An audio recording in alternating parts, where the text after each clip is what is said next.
Good evening, everybody, and welcome back to Final Fantasy XIV. I'm not sure exactly what we're going to be getting into tonight, but we won't find out if I'm standing around here, so let's go. All right, stream is live.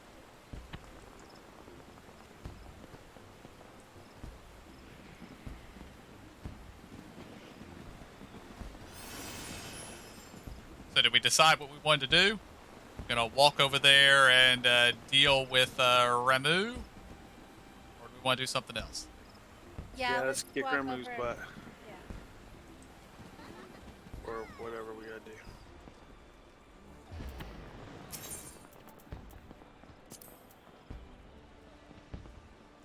Your arrival has been most anticipated.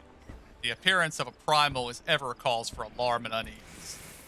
Though my men stand ready for any eventuality, I know of none more qualified than you to snuff out this threat. Indeed, I would have you do so without delay. The Elder Seedseer, however, would speak with you first. She is of the opinion that your diplomatic, rather than martial skills, may better serve our cause. I will leave further explanation to our learned leader. Pray, make your way to Nafika's altar. The conjurer in attendance will admit you to the Lotus Strand. Go ahead and pick up this unlock quest that's here as well. I'm guessing this is hard mode Great Moogle the 12th.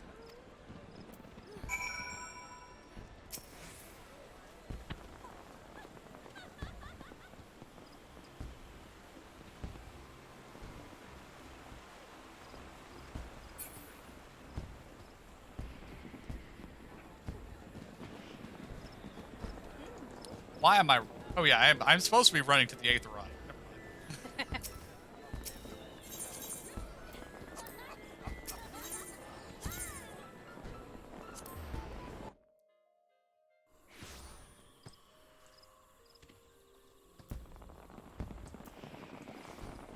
And then the Conjurers Guild. Yep. Okay. The other Scions have already arrived, sir. May I show you in? Yes, Mr. Silent Conjurer who isn't silent.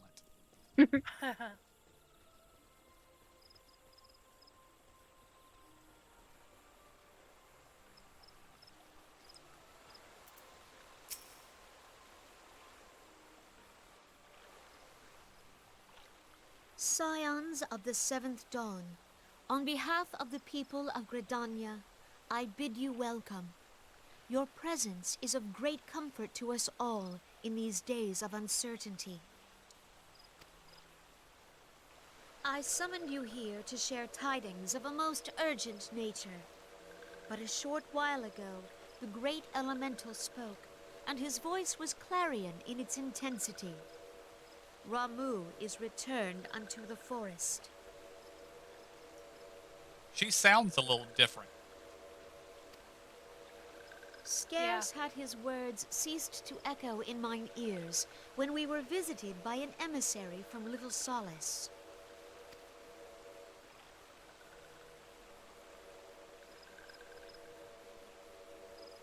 Our guest informs us that the Sylphs, too, have sensed the presence of the Lord of Levin. Though his exact whereabouts remain unknown, we may safely assume that the Primal was summoned within the heart of the Sylphlands.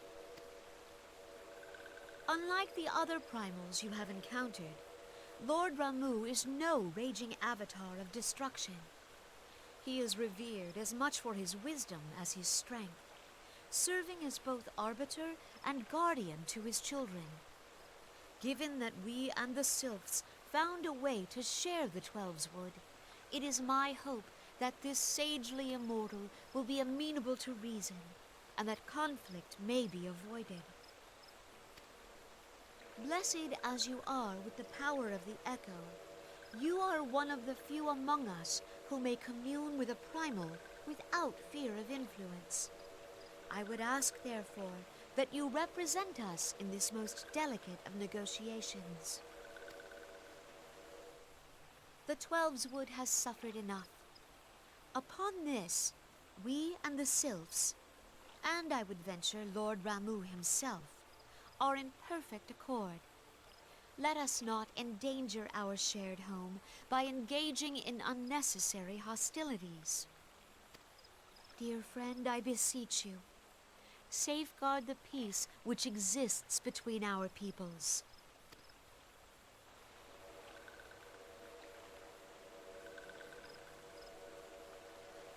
You have my thanks. Stoic nod again. Pray make for little solace, then. A member of the Order of the Twin Adder awaits you there. He will advise you on how to find the Lord of Levin. An ill wind blows through the forest. Yet, it is not only the Twelves Wood that flinches at its coming. All the lands of Eorzea shiver in dread anticipation. Have care.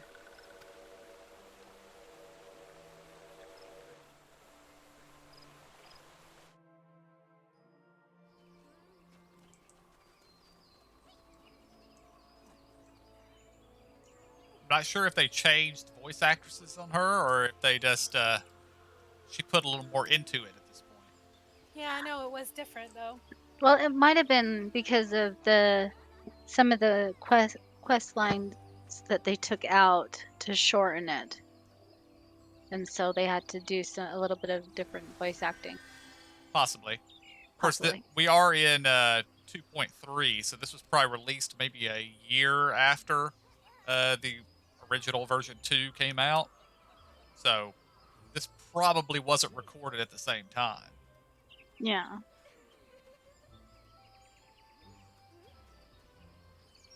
You see my baby Slith? Mm-hmm. Thank you. Oh my gosh, it is adorable. Isn't it He adorable? loves it so much. I loves it. Oh, I got a baby imp. And Emo has the cactus in a suit. Yep. Yes. yeah.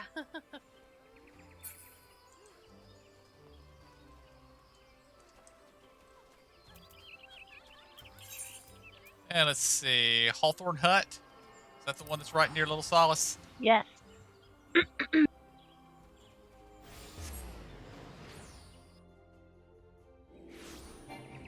I've been going there every day, doing my dailies, so I could get that baby. Ah. So, I couldn't figure out one of them today. oh, really? But I think it's a fate I have to join or something.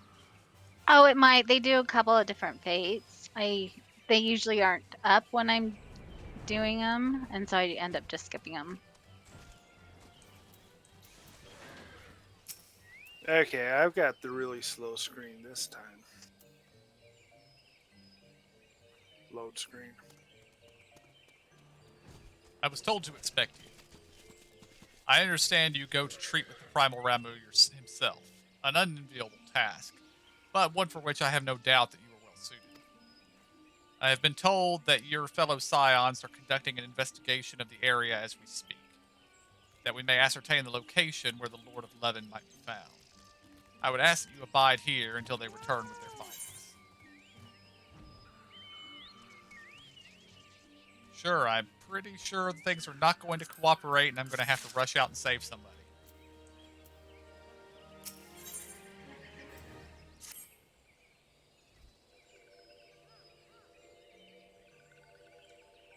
I was told that a messenger would be sent as soon as your fellow scions finished their investigation. I do not imagine it would be much longer.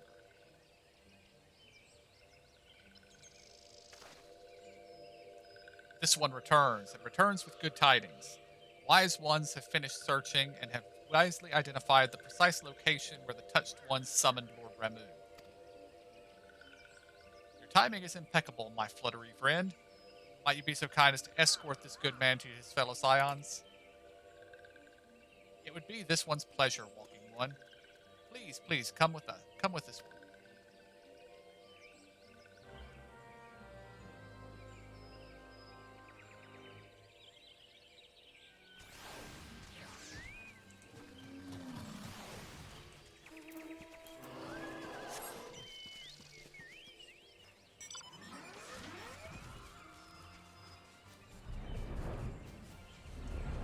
Okay, I had never noticed that before. When you summon the Magitech Zora, it looks like you pull out a remote and push a button. Oh, I haven't noticed that either. That's pretty cool.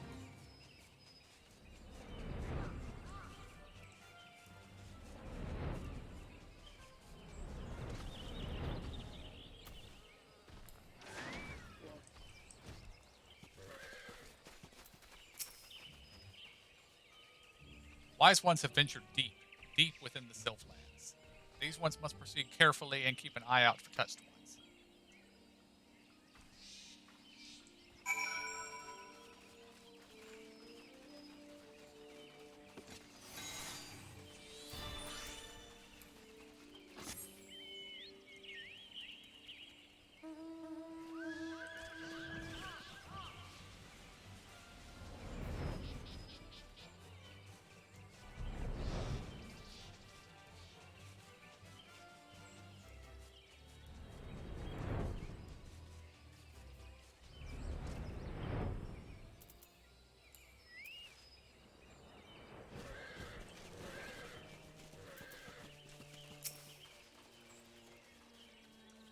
This one is most sorry, but this one can go no further. Draw too close to Lord Ramu, and this one may turn mean and nasty like touched ones. And so this one must say farewell for now, Walking One. Walking One will find wise ones not far from here, to the south. Go in safety, Walking One.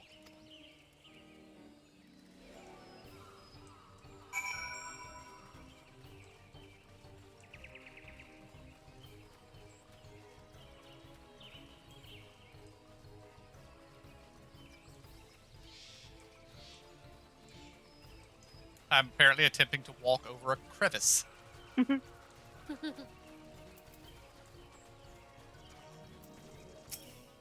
Oh, there's all kinds of guys here I want to shoot. Huh? Hunting log? My hunting log, yeah. Gotcha. So it's actually you. I am relieved. For a moment, I thought we were dealing with another one of those confounded sylph tricksters. I swear with them wreaking havoc with their skin-changing magics, it's a wonder I was able to finish taking my measurements. Yes, it was quite an ordeal. You should have seen the look on his shoulder's face when the one impersonating you suddenly showed up. That's quite enough, Papali. My apologies. It's not like me to ramble so. At any rate, as I was saying, I have finished measuring etheric activity in the area, and am pleased to say I have reached an indisputable conclusion. To wit, that Ramu was called forth in the vicinity of the Sylph's Aetheryte. Come, the Lord of Levens waits.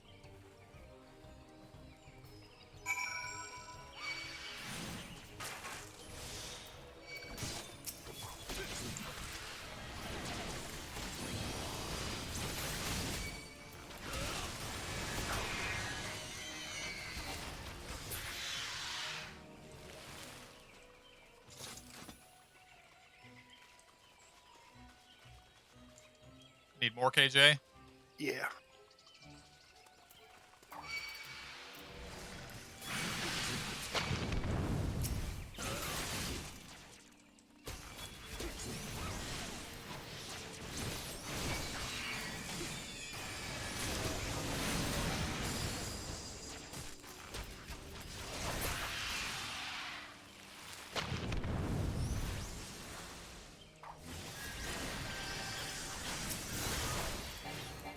Milk root sapling? Wait.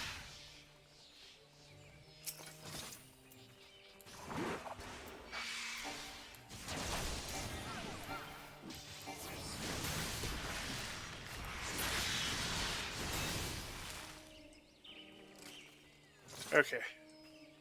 Thank you.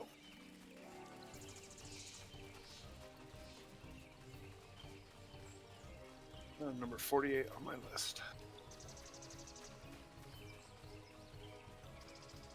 Not that I really know where I'm at on that list, but still.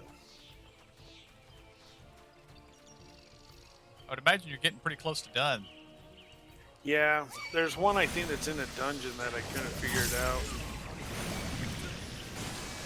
Is this your bard list? No, the fire. Well, and the bar. Well, I think like most of the enemies in your Great Company hunting log appear in dungeons or in dangerous areas like this because they expect you to do it with a group. Yeah. Whereas your main class, I don't think they put them in dungeons for the most part.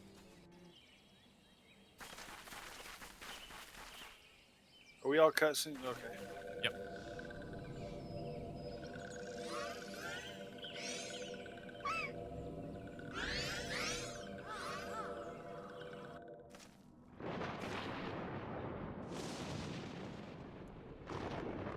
Thine order betrays thee, servant of hiding.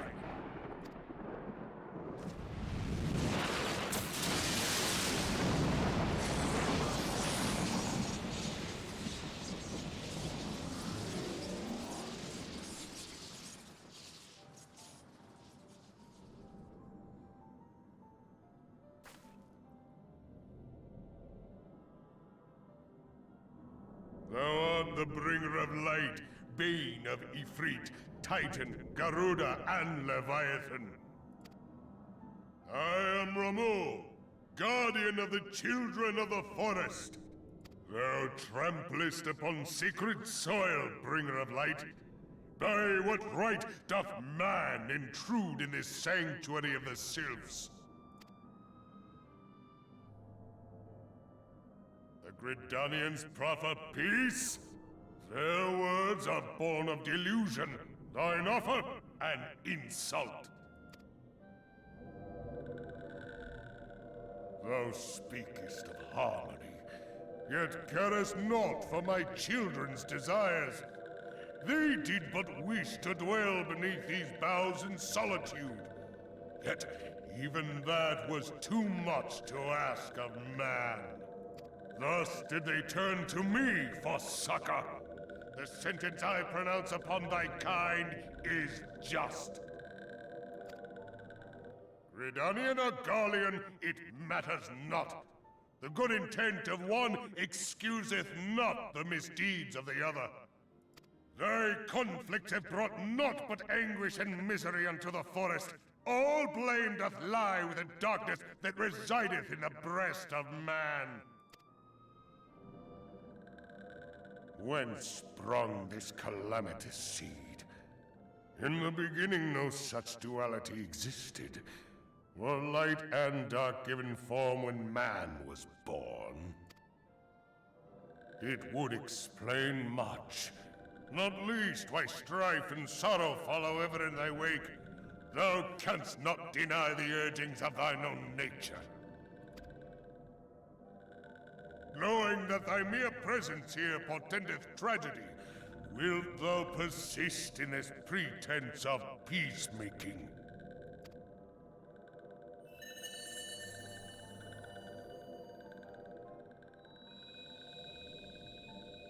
Thou bearest the crystal which I bestowed upon my wayward charges.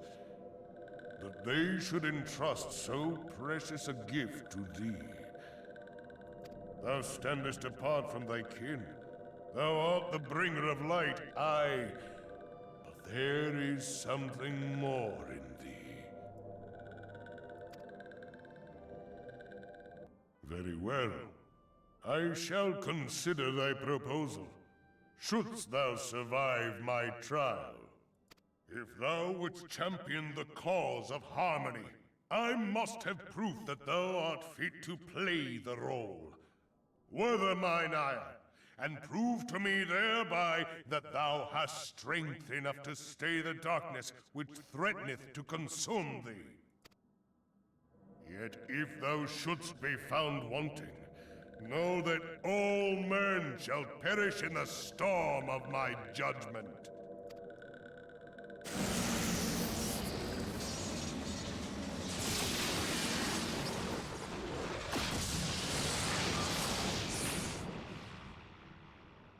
Come to me, bringer of light.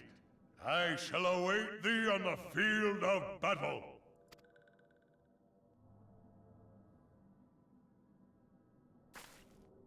Urianger, It is rare indeed to find you so far from a tome.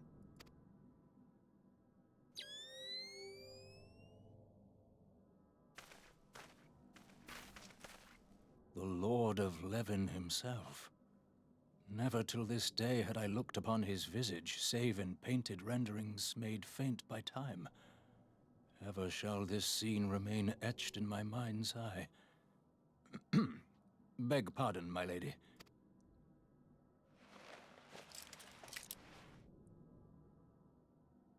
I must beg thine aid on a point of research. If thou art resolved to face Lord Ramu, I would ask thy leave to observe the event.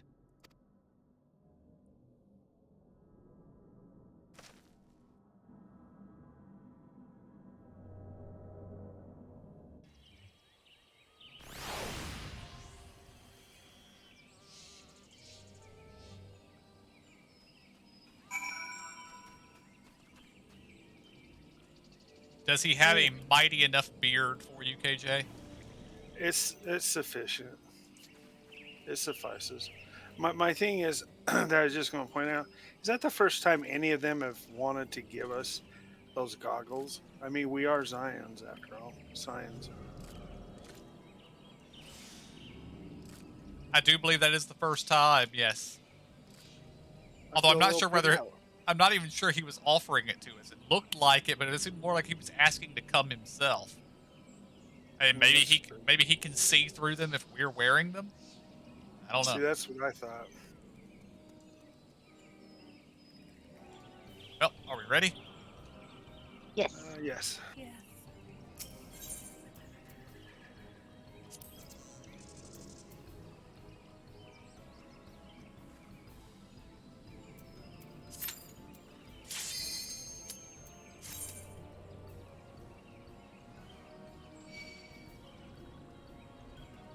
Oh, this is 8-man, isn't it? I didn't realize that. I forgot.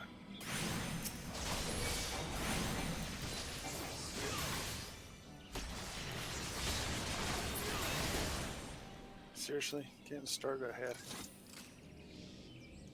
The thing spawned on top of me. Yeah, no, I'm talking about it.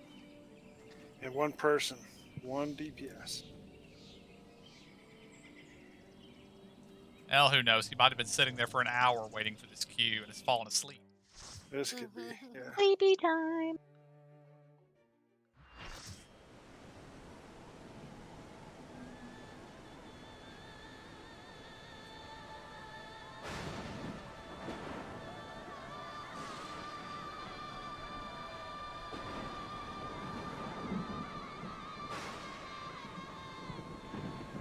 Yeah, cool intro. I wonder if there was ever a non-hard version of this.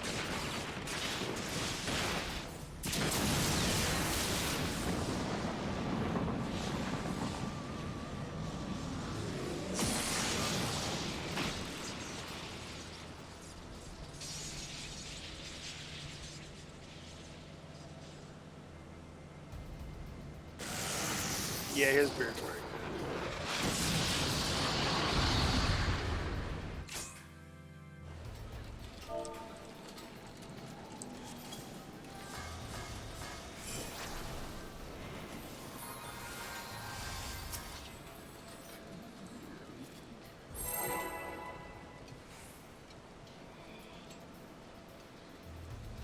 Alright, the other tank has more health than me, so I guess we'll probably let him handle the main tanking. I'll handle any ads that pop up.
did wrong. You could have an ad on you.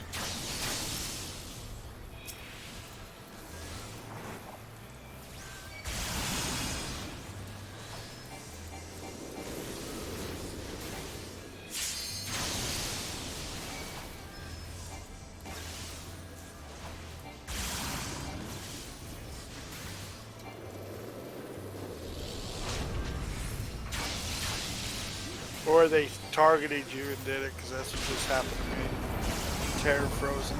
Yep.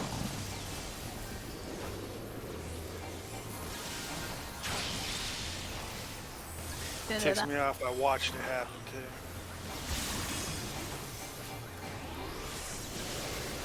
I'm not sure how long it's going to last. 16 seconds.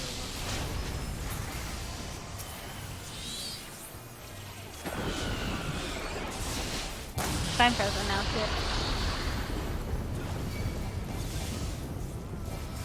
The ads are down.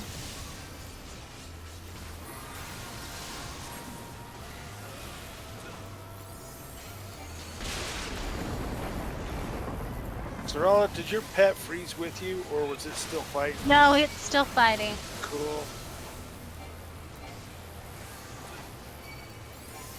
Apparently I am main tanking right now, by the way. Not sure how I got threat off the other tank, but I got it. Well, he was fighting on a bunch of crap. I died. He's Do you want me frozen. to go? Do you want me to go res him? I got him. I am also dead.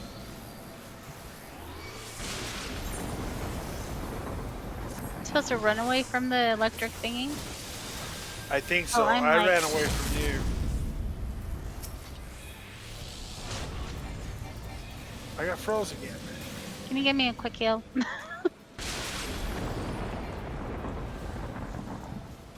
I think the other healer is dead. Okay, I'll get them.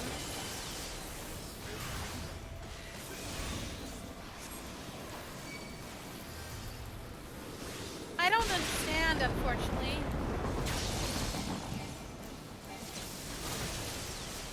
I'm pretty sure if you're overlapping, you'll do a little more damage to each other. Oh, I'm dead. Ah, I froze.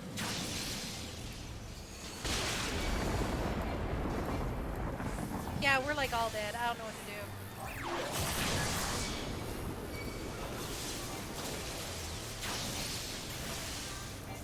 Oh, we should have used limit breaker sooner.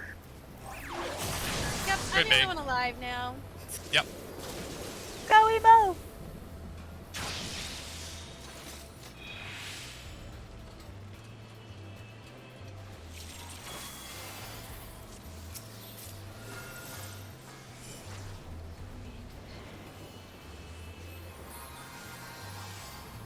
Well, we all get a buff, so.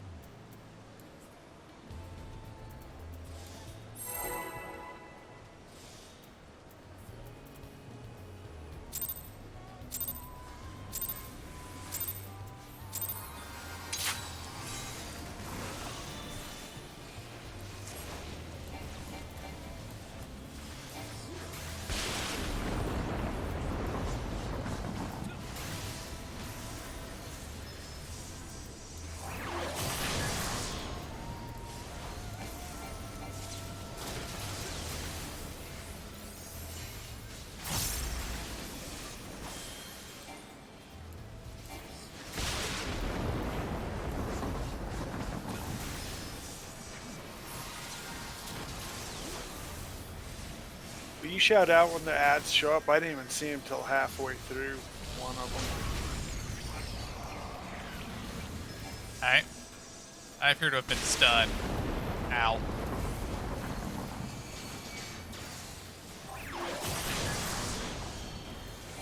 I did the cleanse. Did that get you out of it? I'm not sure. The other tank is almost... Okay, he's back up.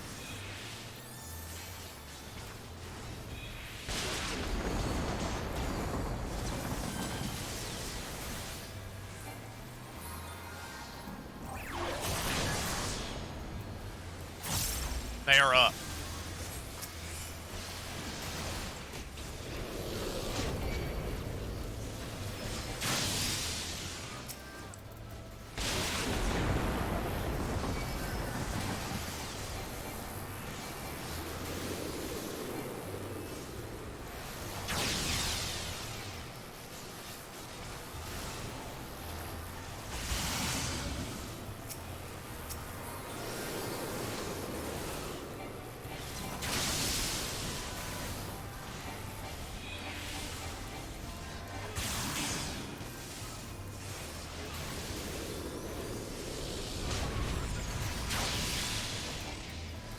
Okay, I'm frozen.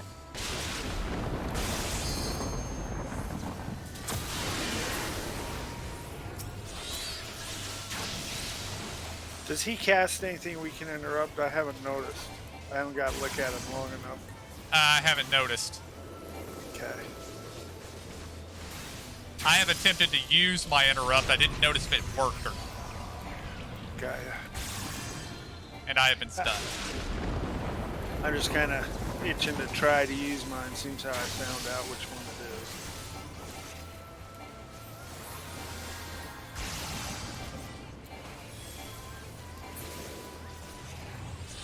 All right, all the ads are down.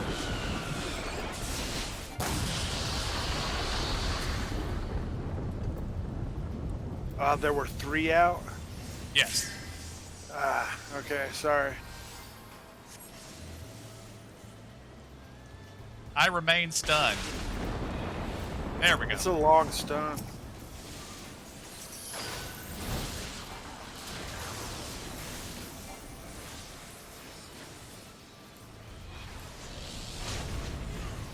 And I got stunned.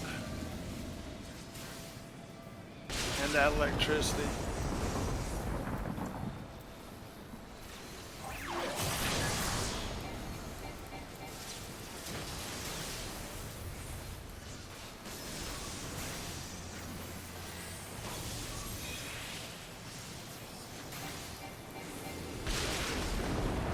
Oh, there's another ad up.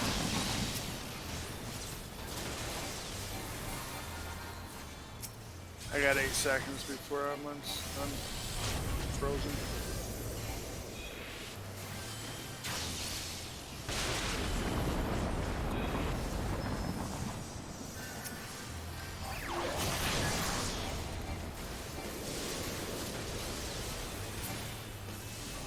Ad is down.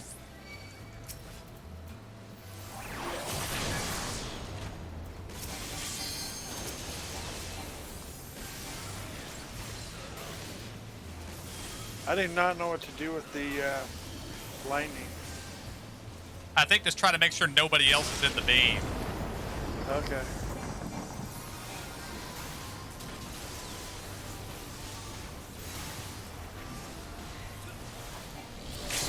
Oh, it turns out it's the other healer. Great.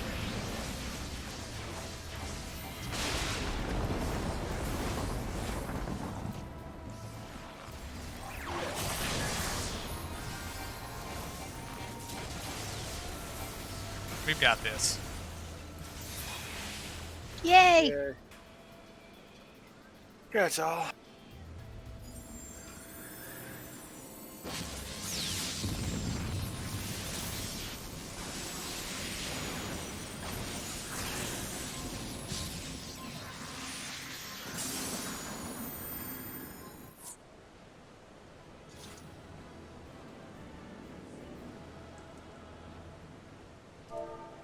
Oh, everybody leaves. Well,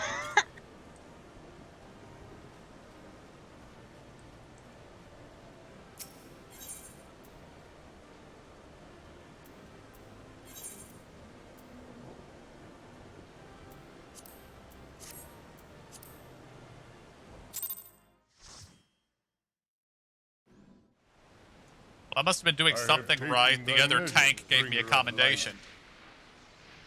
Oh, nice.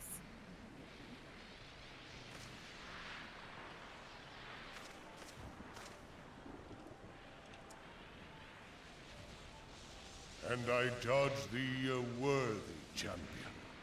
The task of excising the sin that hath taken root in man's heart is thine. Shrink not from employing thy strength in service to the forest and the wider realm beyond. Like hungering shadows do the enemies of harmony gather, and meekness will but feed them. If man is to be delivered from the dark, it shall be by thy guiding light alone.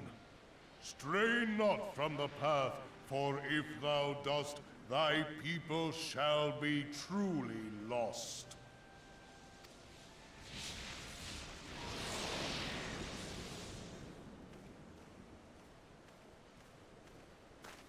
Thou hast slain the Lord of Levin. A regrettable act, but a necessary one.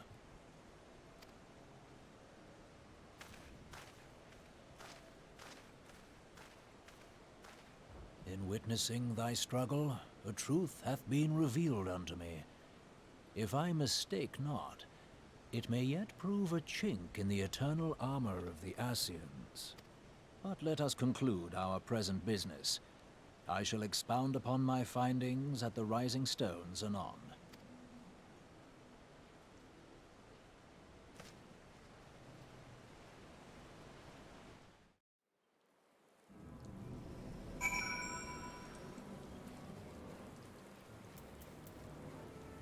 Oh, I received a commendation as well.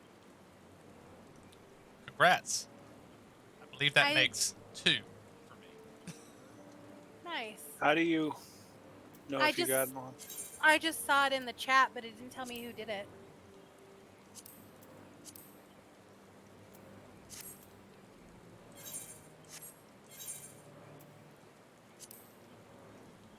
Apparently, I have 5.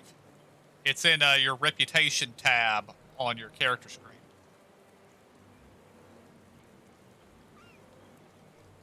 Oh, I have one. Oh, I have 5 as well. Nice. Yay. It might be a case of any time somebody sees a sprout playing tank or healer, they throw a commendation at them. It's Keep them possible. doing that. Yeah.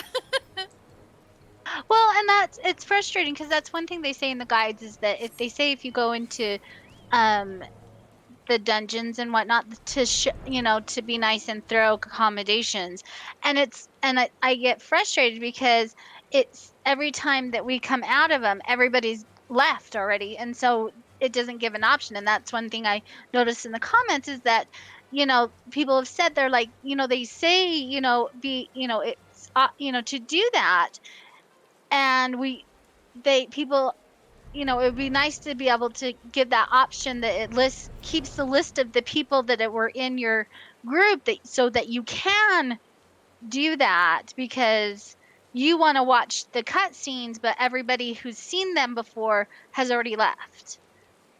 And True. so it was nice because the one guy was still in there, and so I gave him one. I mean, I don't know what what role he um played or anything like that. So I gave him one because he was the only person that I could give it to. And I forget about it, so Yeah. Where's it again? it's in your character screen page at the top far right. It says reputations, and then it'll be the top point. It's a coin with What's this character screen you're talking about? Press C, KJ. the. Thank you. Yeah, because there's the character customization and that. So yeah. Okay. Player accommodation. Right. Yeah. I got 38. You have 38. Oh wow. My healer is 58th Oh, level, yeah. and he's probably Oh, got that's better right. gear than Emo has. Oh, you jerk! Don't talk to me about it. I'm just saying. But here, I am completely lost right now. I can't get over to where you guys are. Did you mount up? Oh yeah, I mounted up, flew straight into this wall, and now I can't get over it. Go around I it. can't get around it. I am getting stuck. You're trying to go south, KJ.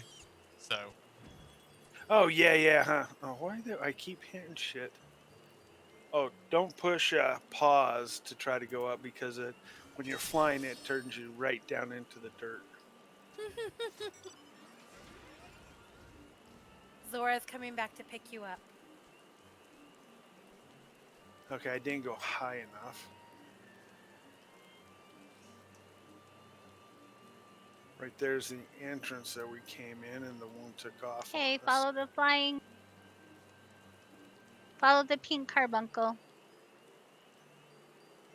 The what? Me, right here. Yeah. If you see something that's pink, follow it. Yeah, the pink thing. Follow the pink thing.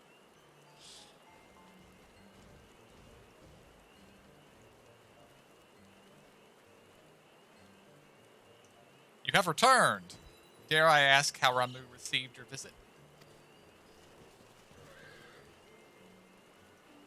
He challenged you to a test of arms. It is well, then, that you have some experience in such matters. The peoples of both Gridania and Little Solace will be relieved to hear that the Lord of Leven has accepted you as the forest champion of peace. You have performed a monumental duty this day.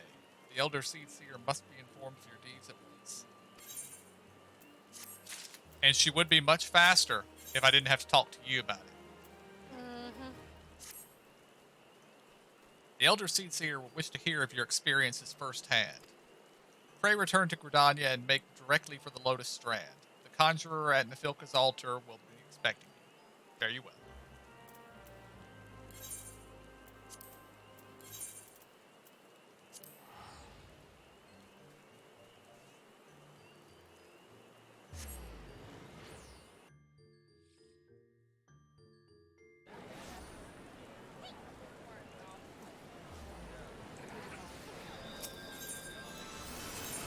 Did you almost run off somewhere else, Emo?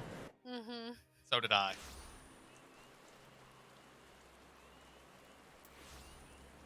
Well, you were so used to running anyway, and then all of a sudden we don't have to. Welcome back, Honored Scion. We who knew of your mission have been most anxious to see your return. The Elder Seed Seer awaits you within. And also, as I understand it, the game increases the amount of voiceover work it uses as we progress through. So it's entirely possible they were just spending more money on it. So Oh, nice.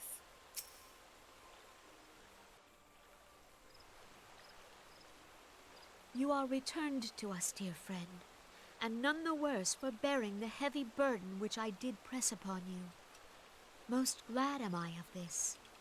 I am informed that your efforts to negotiate a peace with Lord Ramu ended in conflict. Pray tell me, what befell?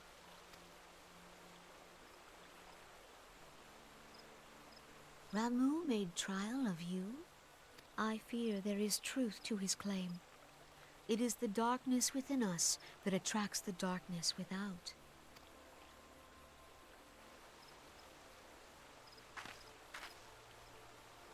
It cannot be denied that misfortune follows man.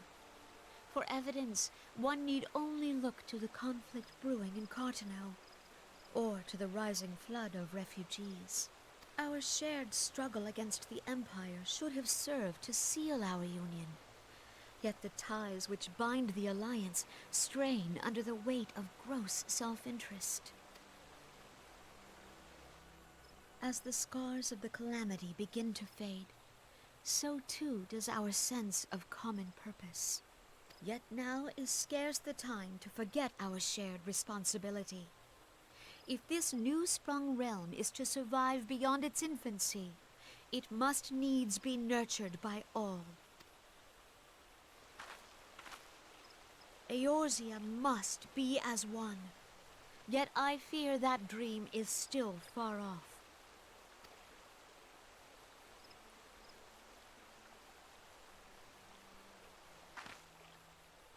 On behalf of the people of Gridania and the elementals both, I thank you for all that you and your fellow scions have done.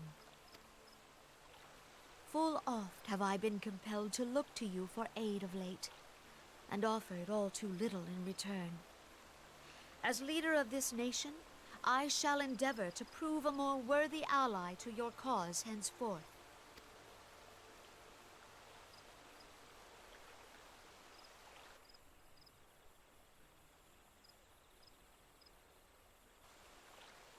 Lord Ramu has departed, yet the keening of this ill wind grows no less insistent. Voices of the forest, pray speak and I shall listen. What unseen evil begets this unease in my heart?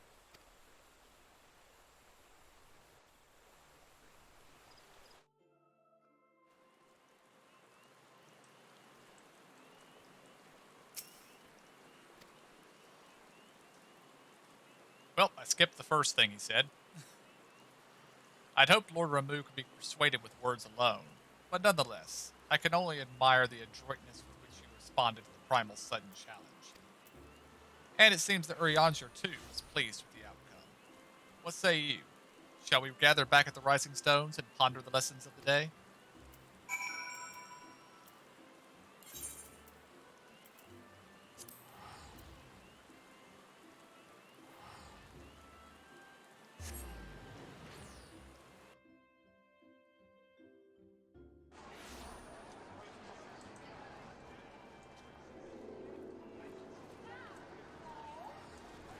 Eventually, I will remember what direction to go when I come out of that teleport.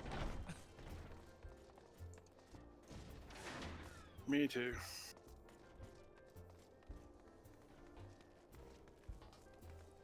Did y'all end up over there with Slaffborn again?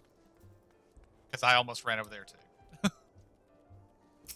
No, I looked at the map, made my map bigger to see where you guys all went.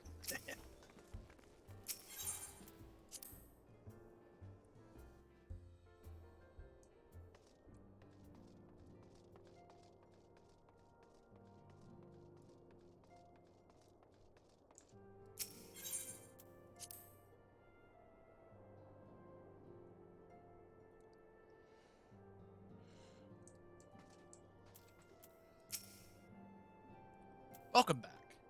Word of your momentous encounter with Lord Ramu precedes you. I would fain share news of my own, but Orianger's discoveries must take precedence. Upon witnessing your defeat of the Lord of Leven, our learned companion was struck with a profound insight regarding the nature of the Asian's immortality. Let us assemble and discuss his observations together.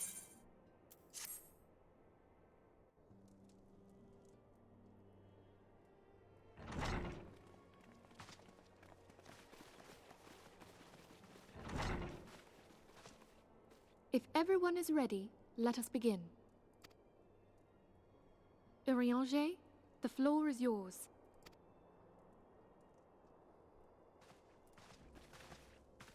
As all here assembled now know, in its final hours as our Order's headquarters, the Waking Sands did play host to a most unexpected visitor. I speak of the Asian clad in white, Elidibus. Unwelcome though his presence was, his words that day did serve to confirm a truth long suspected, that the Asians are eternal beings, to whom physical destruction is as a temporary inconvenience. In the intervening time, Urianger and I have striven to discover a means by which the Asians might more permanently be slain. And 'tis my belief that we have found the thread that will allow us to unravel the twisted skein of their existence. In the moments prior to Leviathan's most recent manifestation, the Sahagin elder who summoned him was observed to undergo some manner of ascension. The etheric readings taken by Yashtola at the time of this transfiguration have proven most enlightening. The disruption to the flow of ether was sudden and dramatic. So tangible was the agitation, I scarce had need of my goggles. The significance of Yashtola's readings might better be understood in the context of mine own, taken at the instant of the Lord of Leven's demise. Unlike the primal, the Sahagin was not subject to etheric dissipation. Before discussing our new discoveries, it may benefit us all to recall what we know of etheric behavior.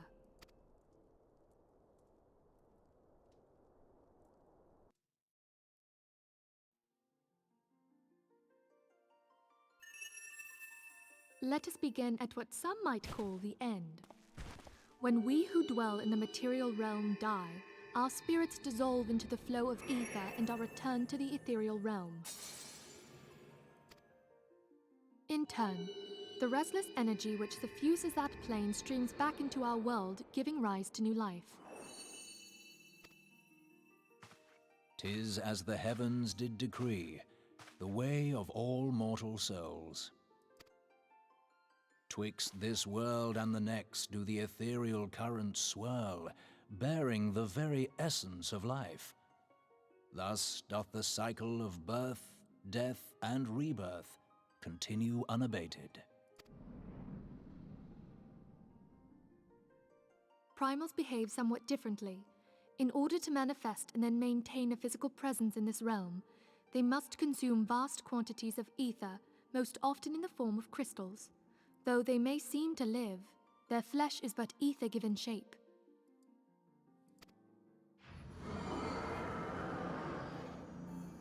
Thus, a defeated primal leaves behind no broken corpse. Rather, the essence of its form seeps back into the land whence it came, and the energy of its shattered spirit is called back to the ethereal realm. And there it waiteth, till next the prayers of the faithful do draw it forth from the sea of ether, to take their offering of crystals and make for itself a new body.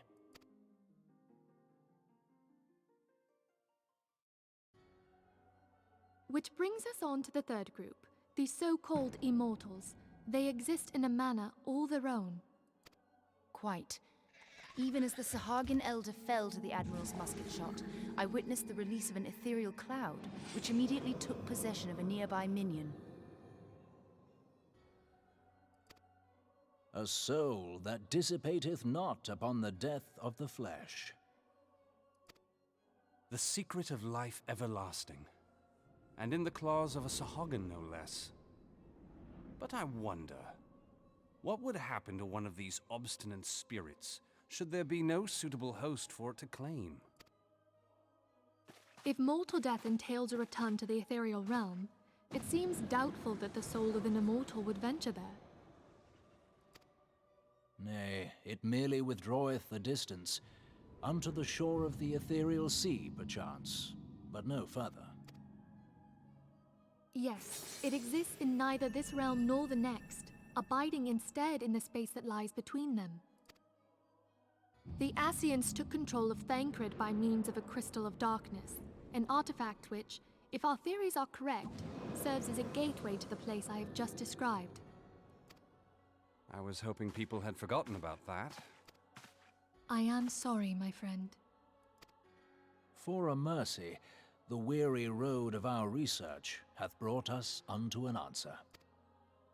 The Sahagin ascended to an immortal state, but he did not possess a crystal of darkness through which to flee this realm. Thus was he consumed by Leviathan. If we could entrap the spirits of defeated Ascians in like manner, and thereby deny them resurrection...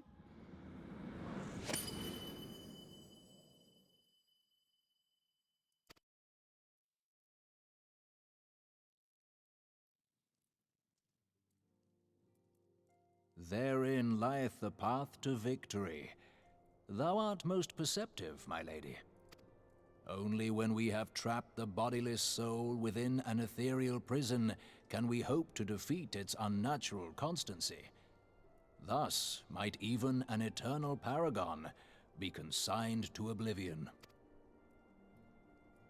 These feats are, of course, far easier said than done. At present, we lack a viable means to entrap and extinguish an Ascian soul. Yet, I believe it to be possible. The pieces of the puzzle lie before us. We have but to put them together.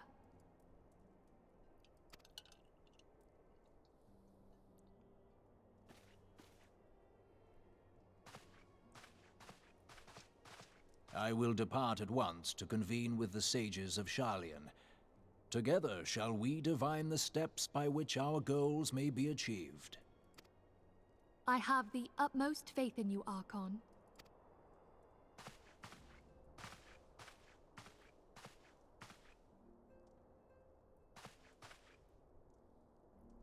Beg pardon, antecedent, but I would raise one final matter. Even now, a Sharlayan survey party seeketh to ascertain the fate of the students of Baldessian. Their findings shall soon be known to us. Though you harbor feelings of dread, I bid you surrender not to sorrow, but abide instead in hopeful prayer. I shall, Archon. Thank you.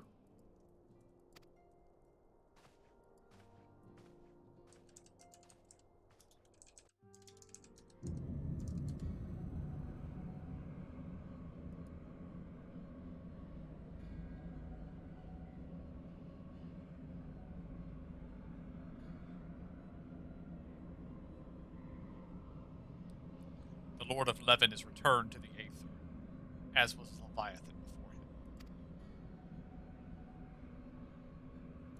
him. Ramuh's acquiescence was most intriguing. Inferno, Vortex, Crag, Oral, and Levin all have now been humbled by the bringer of light. The limitless potential of man. Hydaelyn's servants grows mightier by the day.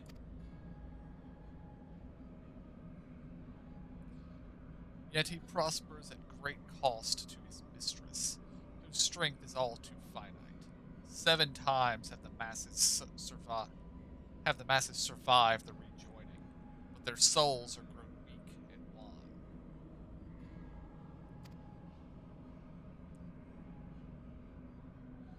Yet even as it enervates, the ardor empowers our master. All that remains is to nurture the strength of the gifted to forge the final key. And that is the task to which we bend our every effort.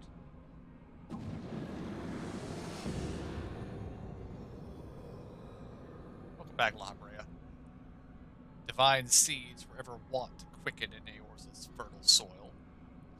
We need only lead men to the field, and by their eager hands shall a new deity arise. That which was shattered shall be made anew, and the one true God shall come again.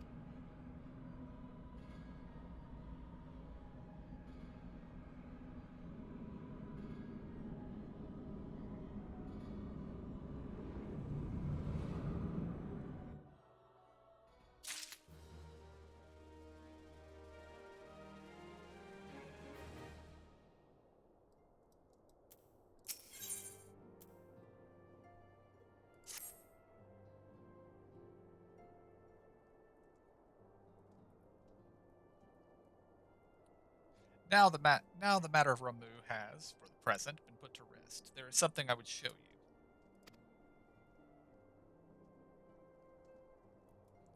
It is a letter of thanks, signed by the leaders of the Eorzan Alliance, acknowledging the Scion's tireless service to the realm. It mentions, in particular, the names of all the defeated primals: Ifrit, Titan, Garuda, Good King Mughal XII, Leviathan, and now Ramuh. Needless to say, there is only one among our number to have faced them all. And though these words of gratitude were addressed to our order as a whole, I feel that they were meant for you above all others. I too must offer my heartfelt thanks for all that you have done. In the course of your duties, you have never once failed to answer my call to arms. You are a true hero, and Eorza is that much safer for your presence. Pray do not misunderstand me. I said safer, not safe. I know only too well that we can ill afford to lower our guard. The Ascians may be relied upon to sow chaos in this realm until such time as they are forced to stop. Why, even without their encouragement, you may be assured that man would foment strife on his own. And that is to say nothing of the beast tribes. Unless we learn to live in harmony, the primals too will return to plague us again and again and again. And yet, despite all of this, your deeds serve to inspire the people, to give them hope for a better tomorrow. there is no greater gift. That we have the courage to strive for what might otherwise seem an impossible peace, we owe in no small part to the dangers you have faced on our behalf, and the people you have won over to our cause in so doing. Our list of enemies has ever been long, but think of the allies with whom we are now blessed. Of the sylphs of Little Solace, who wish naught for conflict. Of the Alhamegans and the Domans who stand with us, determined to halt the dread march of the Empire. And then there are the many unsung individuals who have gathered here in Revenant's Toll, honest men and women who seek to employ their skills for the good of all. Of course, when speaking of our greatest allies, we must not forget those closest to us, by which I mean our fellow scions. Thanks to their many and varied talents, our order is uniquely equipped to combat the far-reaching corruption of the Asians, and combat it we shall. Your enthusiasm is truly heartwarming, Antecedent. Given our embarrassing wealth of allies, I trust it will not inconvenience you unduly if I absent myself for a time.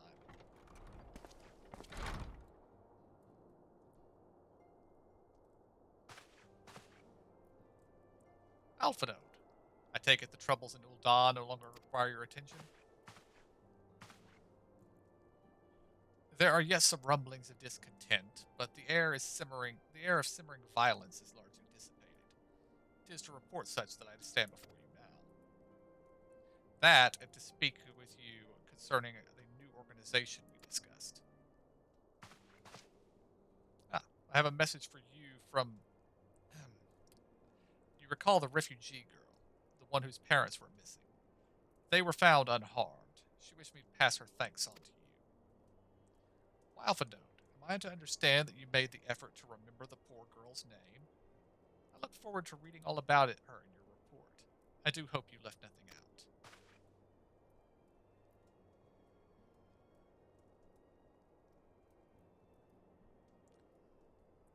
You've been away from Revenant's Toll for some time now, I believe. Might I suggest that you put the affairs of the realm to one side for the moment and take this opportunity to reacquaint yourself with the town? Which reminds me, one of the Doman children recently inquired as to your whereabouts. Yozan was his name, I believe. I believe he has some small matter he wishes to share with you. Why not oblige him with a visit?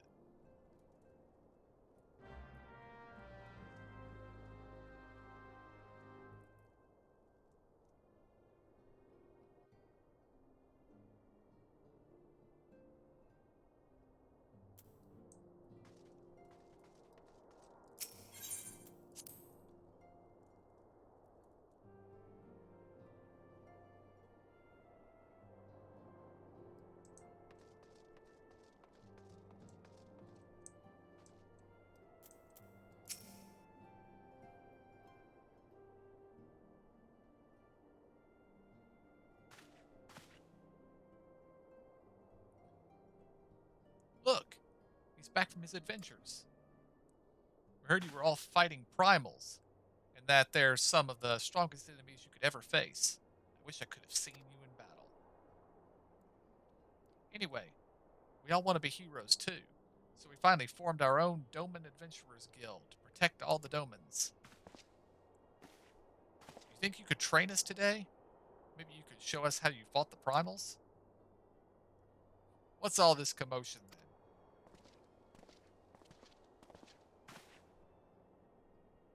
Mr. Boulder and Mr. Coltinet. Did you know that he's back?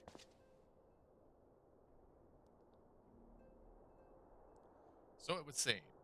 Welcome home. My companion and I but recently became full members of the Scions, and I believe proper introductions have yet to be made. I am known as Hoary Boulder, and this bookish fellow is Coltinet. Though we may remain largely unproven as adventurers, we have taken it upon ourselves to instruct the Doman younglings in the arts of combat. I told you, Mr. Boulder, we are not younglings anymore. We're adventurers. And we were just asking if he could give us some special training. I think we're ready to hunt monsters alongside him, don't you? Well, you've certainly been diligent with your drills, but I'm afraid the fiends of Mordana are still ever so slightly too dangerous for you. I have a counterproposal. What if I were to cross swords with him? A demonstration of skill at arms, if you will. Ori, if I didn't know any better, and I do, I'd say They you put were all merely that speech in there, and then they don't go with the last part, the quest. and I'd say you were merely seeking to test yourself against a legend. Oh, well, mayhaps I am. But what matters the motive when the children can stand to learn so much from the lesson?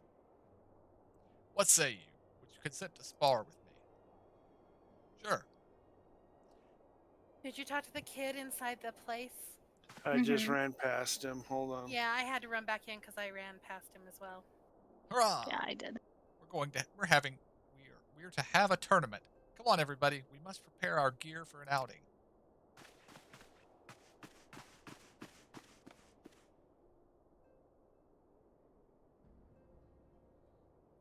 Do try not to disappoint them.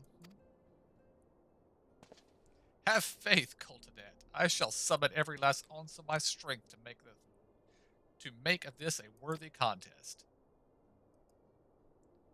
The fields to the east of town should prove suitable for our purpose. I very much look forward to the bout.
It would be cool if we could change the color of that mount because I would do a purple card instead. Yeah, that would be fun.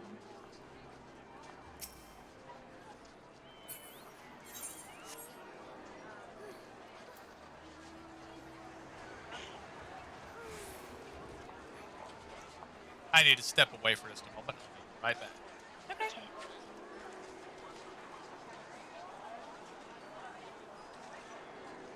Yes, you probably would never guess what color I am. Pink, obviously pink. Blue? Blue would be cool too, but It would be cool. and the yellow is not bad. Yeah. Have you guys gone and beat up the person? No, we're waiting outside for you. Okay.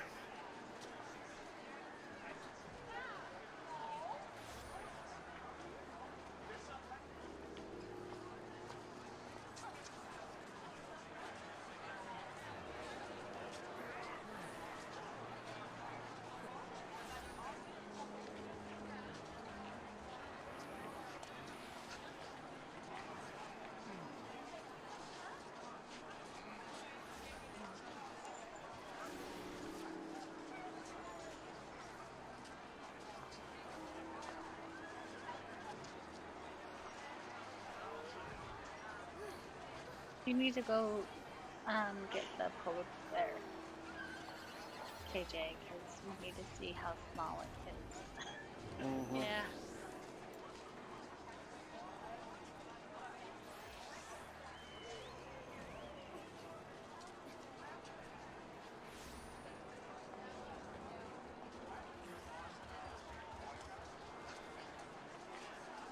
Because I don't think I've seen a Lalafell on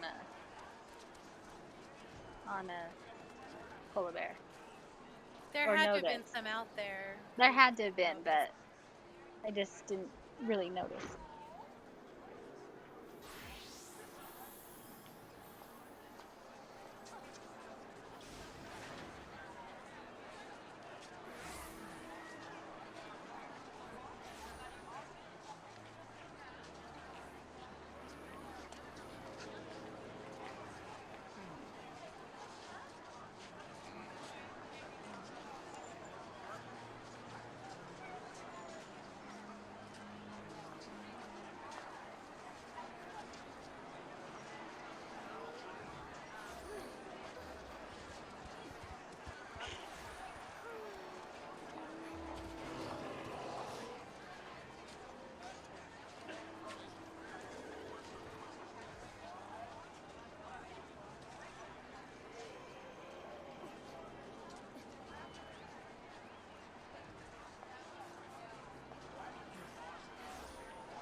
Oh, I hit a damn sprite thingy.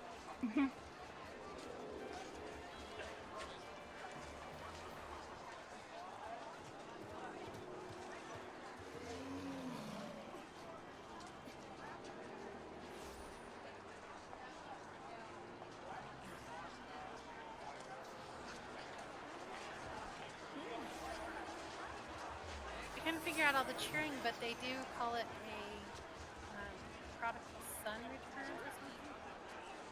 Yeah, the prodigal son.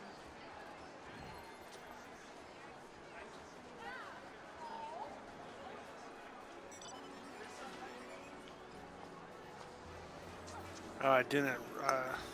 There we go. I didn't sync last time. That's why I didn't count.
And I am back. And I am back. Welcome back.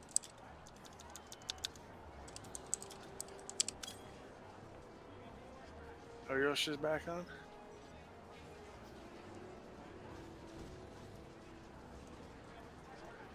I had forgotten that it is garbage night, so I had to take the garbage down. Oh. Apparently, everybody else had forgotten that it was garbage night and had not gotten the garbage together yet either. So it took a little Oh. longer than expected.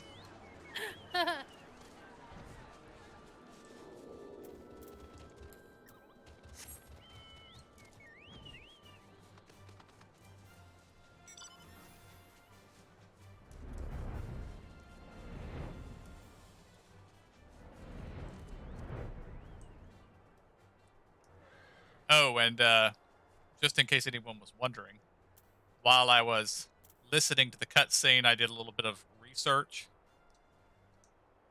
And in Final Fantasy XIV version 1, there were no Scions of the Seventh Dawn. It was the Circle of Knowing that everybody basically worked for. That was who you went through with the quests and everything. And they were led by the Louisoix guy, who is Alphinaud's grandfather. Mm-hmm. Who started the Scions? Well, he didn't start the Scions. He started the Circle of Knowing. When he died, Minfilia started the Scions. And basically everybody who is a member of the Scions who isn't Minfilia was one of the members of the Circle of Knowing. They are all Archons of the Circle of Knowing. So that's what the Archon thing was, where she kept talking to Urianger. Okay. Oh, okay. So Ishulta, Ida, Papalimo, Thancred, and Urianger are all Archons of the Circle of Knowing. I wondered about that. Did you get I got an earlier feel earlier on in those cutscenes of the whole life death of a game as Log Horizon. That was kind of similar to the story they told in, like, what was it, episode 10 or 11? Yeah. When he starts finding out how the people actually died of the land, and then what was it, season 1 or is this? Oh yeah, it would be season 1 because season 1. Yeah. Anyway, It was good of you to agree to this. I trust you were ready to begin. I imagine we're about to have to break group. yes.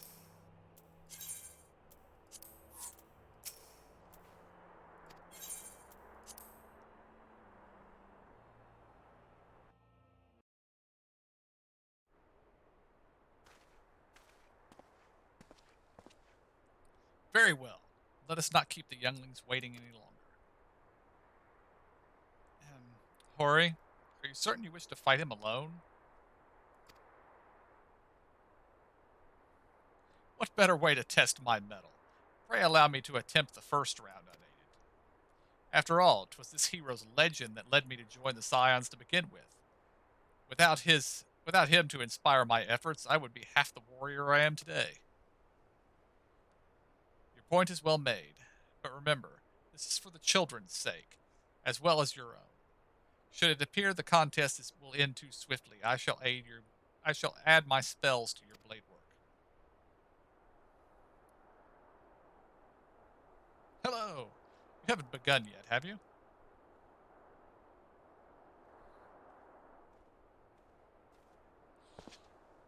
Ida? Who are all these people?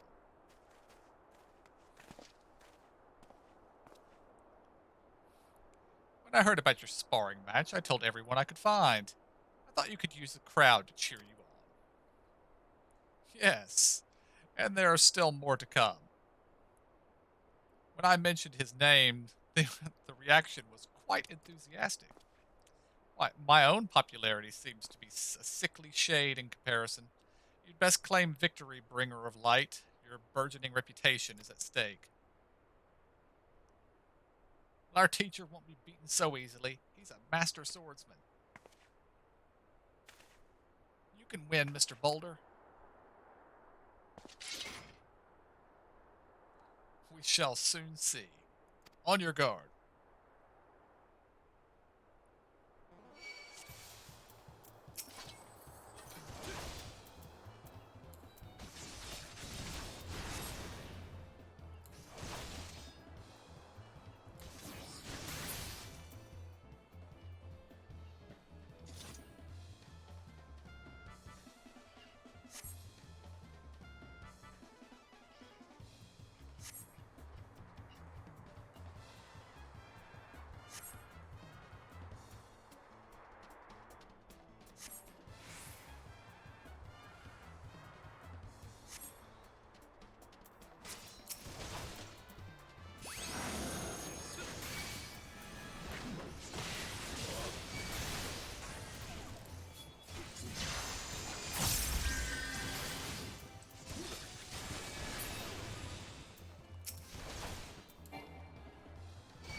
You have bested me. I yield.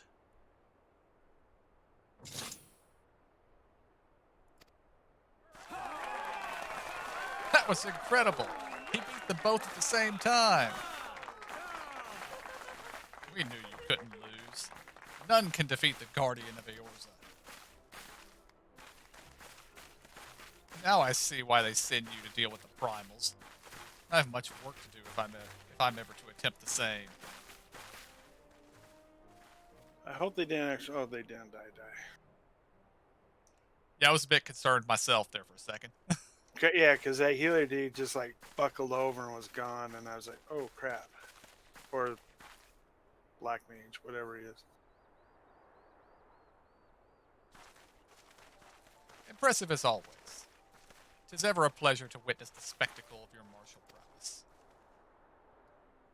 And judging by the smiles on these faces, they too appreciate the hard-won strength that keeps the perils of the realm at bay. Guardian of Eorza. Yes, that is a most fitting title.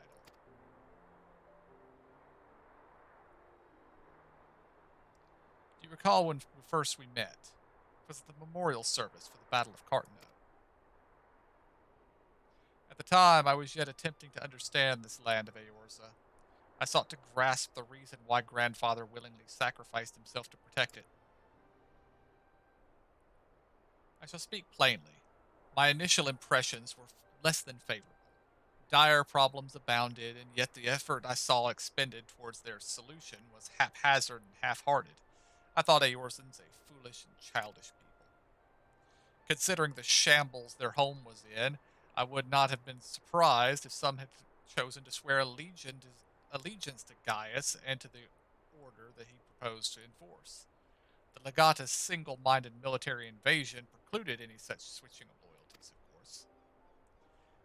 Were it not for a desire to continue Grandfather's legacy, I would have abandoned the realm to its fate long ago. The threats were too many, the nations too self-involved and unstable.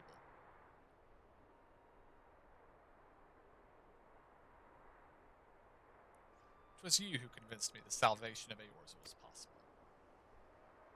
'Twas you who taught me through countless acts of bravery that what my grandsire sought to preserve was not the land, nor its history, nor any single nation. It was the people. These wonderful, oft infuriating, stubborn people that suffer blow after terrible blow, only to drag themselves back to their feet to face another day. Though he never put such feelings into words, I believe Grandfather's admiration for the inextinguishable courage grew into a fervent wish. A wish to aid Eorzea and its inhabitants in charting a course I for went up to the turn-in. a wish that has now become my own. I too will endeavor to take up the mantle of guardian of Eorza and champion these people who toil towards a better world. Our cause, however, is not a simple one. The troubles that plague us are of a scale that cannot be solved by the science of Seventh Dawn alone. No, what is needed to tackle the root of the primal threat and effectively counter the schemes of the Ascians is a new, expanded organization that operates beyond the limitations of nations and borders. If you would aid me in building such an organization, then pray let us continue this discussion back within the walls of the Rising Stones.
Thank you for coming.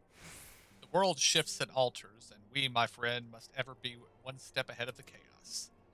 What I propose is the formation of a new organization, a group that shall pave the way for a truly united Eorza.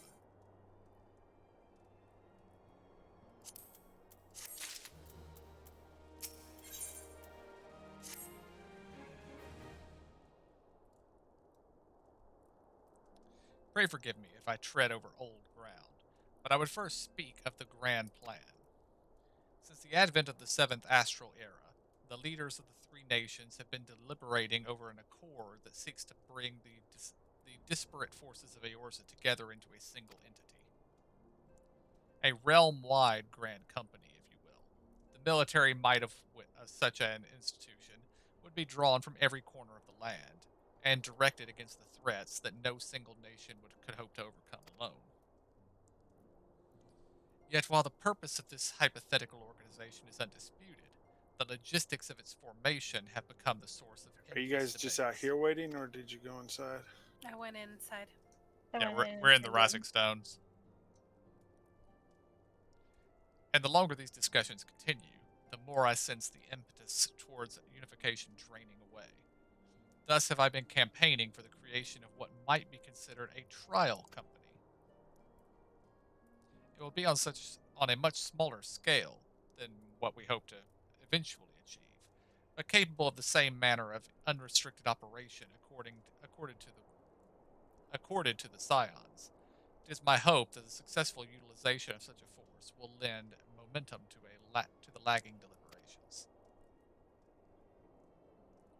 Also, being primarily military outfit, I would mean to assuage fears of its misuse by placing the fledgling organization under the authority of the antecedent.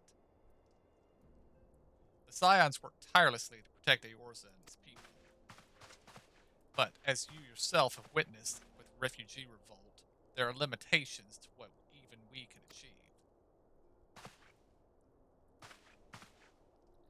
With this new company under the Scion's command, however, we will be capable of responding to a wider range of difficulties without straining our resources or overtaxing your formidable talents.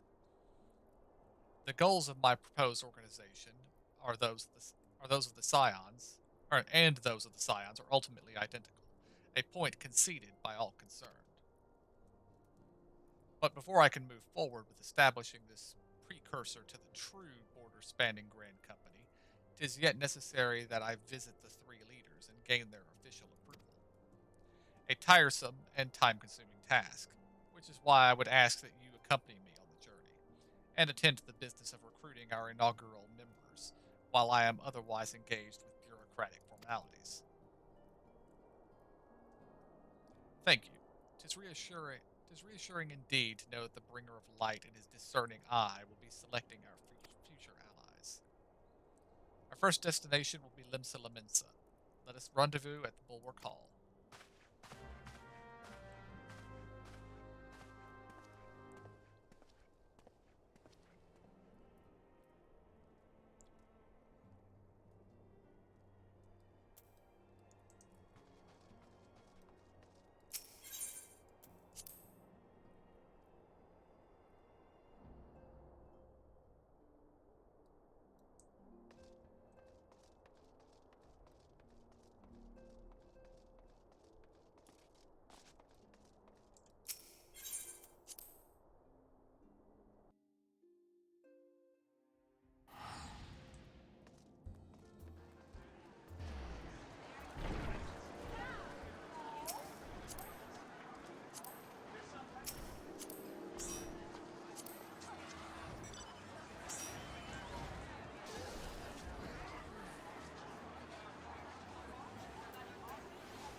You guys already reformed the group.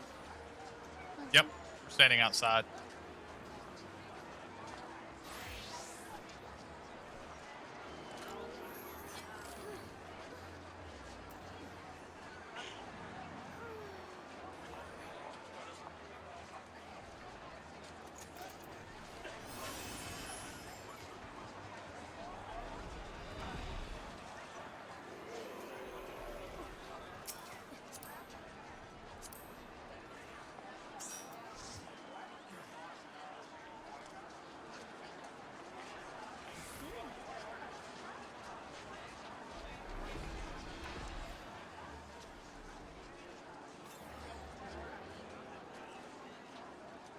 Hey. Luminosa.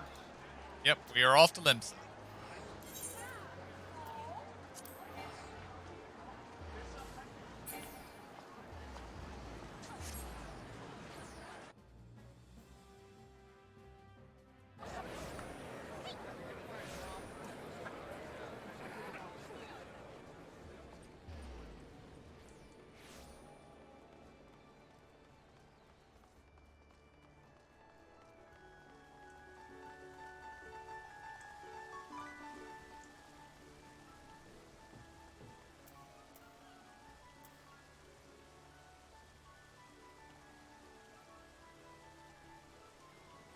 What song is that, KJ? That Don't bard that's know. playing.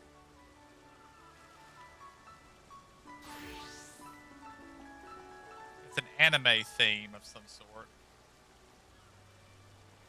Yep. Oh, they just stopped. Yep. I just zoomed out to where I can hear. Ah, there you are. I am ready to ascend to the bridge and speak with the admiral. While the admiral and I are finalizing promissory boundaries and signing parchments, I would have you begin the recruitment process in earnest. I have, of course, endeavored to spread the word of our organization through various channels, but I believe a personal approach will reach many who may otherwise remain ignorant of the opportunity. As for potential members, it is of no matter should they already be pledged to another institution, only that they are willing to lend their strength when the situation demands it. And you needn't you needn't range into the countryside. The upper decks alone are populated with sufficient candidates to suit our purpose. Once you are satisfied with your recruiting efforts, meet me at the airship ticket counter that we might prepare for the next leg of our journey.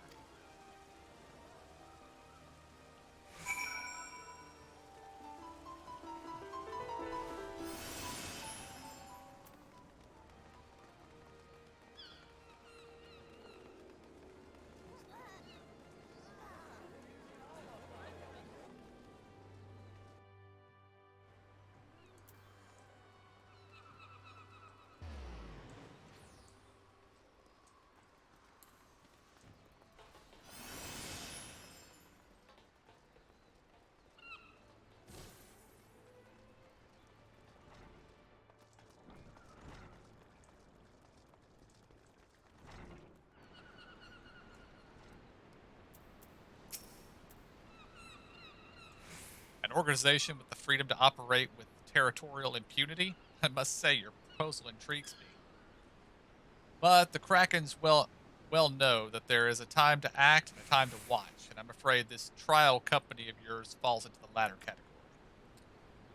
Time to yeet you into the ocean, I believe.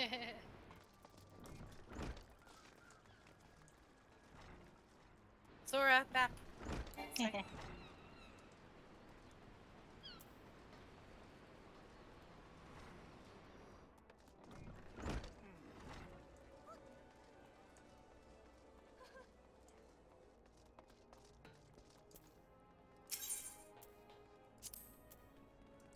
Master Alphino's new organization? Yes, I had heard of its formation of his trial company was in the offing. It is with regret, however, that I must decline your invitation. As commander of the Yellow Jackets, the protection of Limsa Lominsa must needs receive my full attention.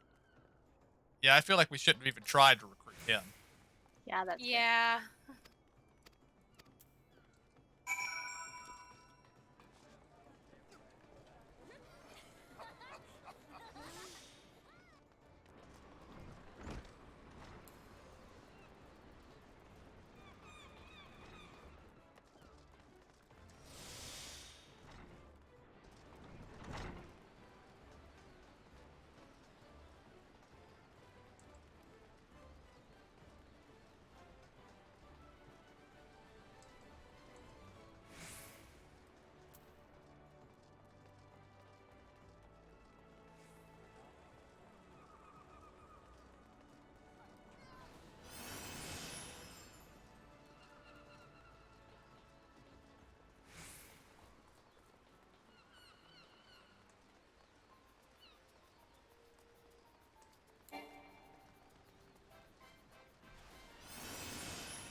Anybody want to bet that everybody is going to say no? Yeah, We're gonna have to go to the lower decks. Huh? Who in the bloody hells do you think you're talking to, Drylander? I'm a pirate, not some sodden knight in shining plate.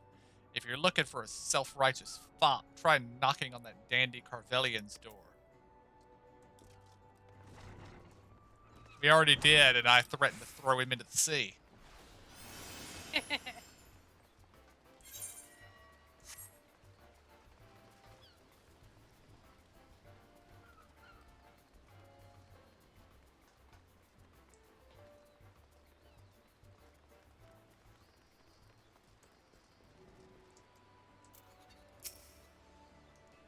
A precursor to a united Eorzean Grand Company?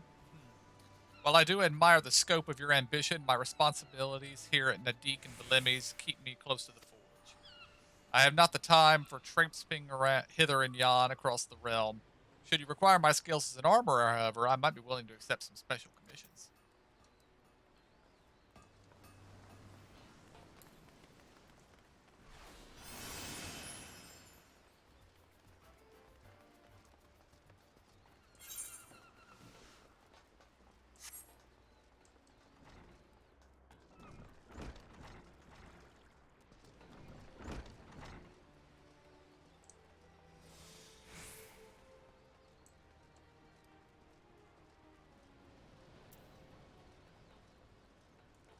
Oh, and just as I serve to tell you guys when I encounter other Final Fantasy references, the city of Dolma, where the refugees we dealt with last time came from, was a city in Final Fantasy VI that was also destroyed.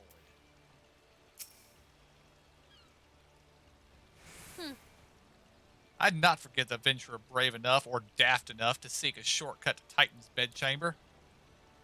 You remember old Reel, don't you? Formerly of the Company of Heroes. 3 whistles at Bronze Lake. It ain't often I drag my arse to Limsa for a drink, but I'm right glad I did. How fare you these days? Looking to put together a new crew? Top tier work? Sounds like a right lark it does. Alrighty, lad, count me in. The heroes may have gone their separate ways, but I ain't ready to climb into my grave just yet. Okay, we got one guy to sign on. Yay! And he wouldn't normally be here, so we lucked out. Indeed. Well, I have a feeling that what's his name knew that they all would be like this. He's probably just hoping one of each person joins or group area. It'll be funny if we go to each country and end up recruiting one of the Company of Heroes in each one. Oh, I know, right? Yeah. Maybe we'll get the guy that's always saying he's part of it, and not really. No. No. No. I want to stick him in the back with an arrow.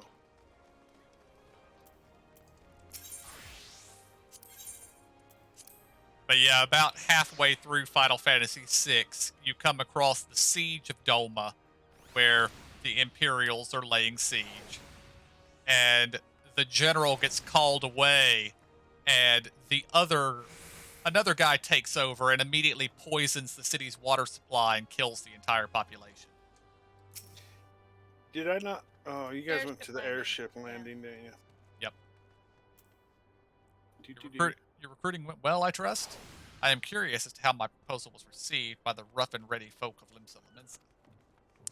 Ah, a member of the legendary Company of Heroes indicated his interest? Astonishing. I knew enlisting your aid was the right choice. Few could boast the acquaintance of such an elusive character. I too was successful in my task. The Admiral consented to sign all the documents requiring her approval. I can only hope that my visit to the Elder Seedseer proceeds as smoothly. Pray continue on to Gridania at your own pace. I shall await you at Nefilka's altar.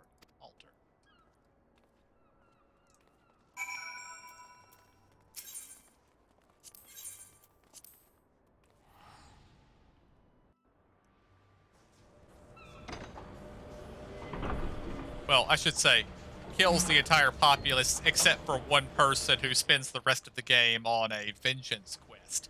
So.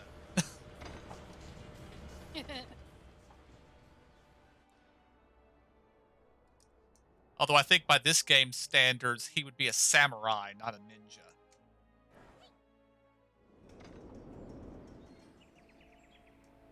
It's foggy in Gridania.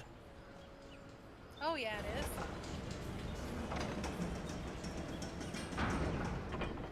Or, let's see if it's foggy or if it's something else. Mine says fog. Okay. There's a particular weather event that only occurs in the Shroud. I believe it is called tension. And when it occurs across the entire Shroud. And that means that the Odin fate is up somewhere in the Shroud. Where'd everybody go? Conjurer's Guild. I'm still working my way to an Aetheryte. So.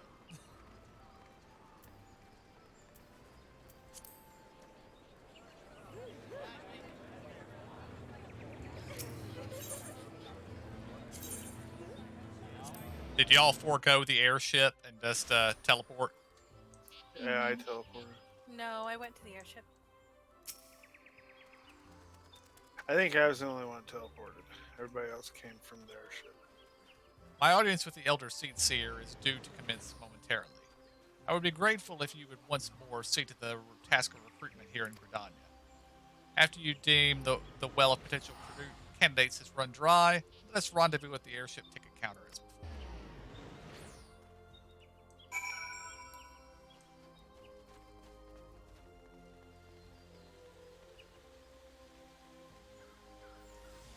What are the chances that we try to recruit your guild master, KJ? Oh, probably. Or probably she's only an archer. She's not the what they call it, the god's bow. I bet the Lancer guild master is more likely. I doubt. Actually, he would be. Yeah. I suspect they're both going to say no, but Laurentius. I remember this name from somewhere.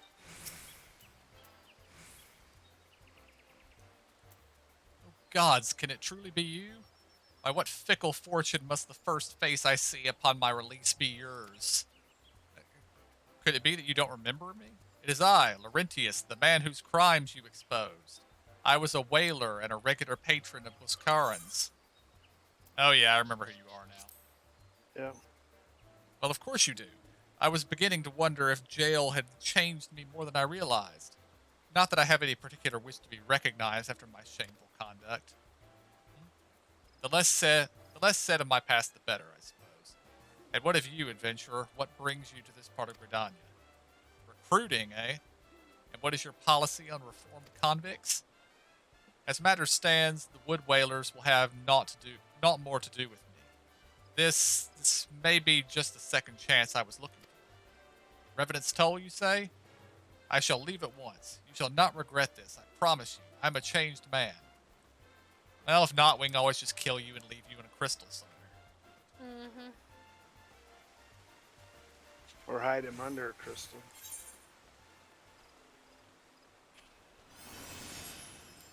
I think all of our recruits are going to be ones that we've met on other Oh, questing yeah. things. Probably. When I saw him in the recruit thing, I was like, oh yeah, he'll join. Reform man, second chance, all that good stuff. Yeah, people that we've done quests with, and then the rest will be guild masters and people who are not going to accept the job. Yeah. Grandfather, you must call it a day. Let us return to the guild and rest ere your tormented back gives up on you for good. I'm terribly sorry. Oh! It has been some time since our paths crossed outside Copperbell Mines. Why, you were barely more than a novice adventurer then. But look how far you've come. Mother Mione tells me 'twas you who felled the fearsome Black Wolf. And now you seek stout-hearted souls to fill the ranks of a new order? Well, your cause is undoubtedly just, and my old companion here would be much relieved to see me in good hands. Yes, I'll do it. This is the very thing I've spent my entire adventuring career working towards. I shall join your company just as soon as I've seen Isildur safely home. I don't remember this person. She doesn't have a head in her pouch, does she? Or bag? That's No, not her. no, that's Ida. No. Okay. But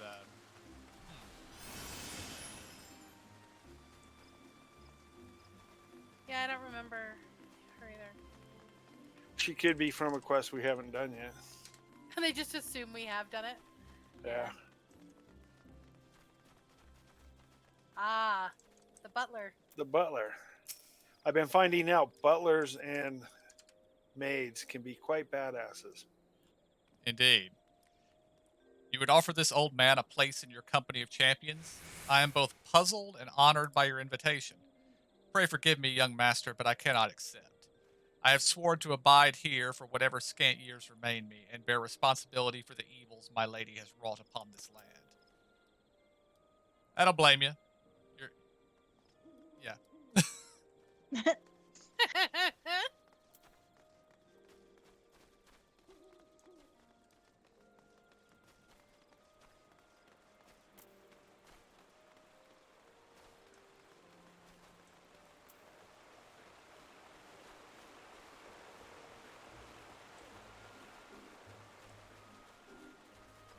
No worries, just got stuck behind a post. I'm right behind you. And actually, I got a turn in. It is not often a guild officer such as myself gets recruited, and this company of yours certainly sounds to have some promise, but its duties appear less than focused. I must refuse your invitation until such time as your organization is more organized. Well, he has a point.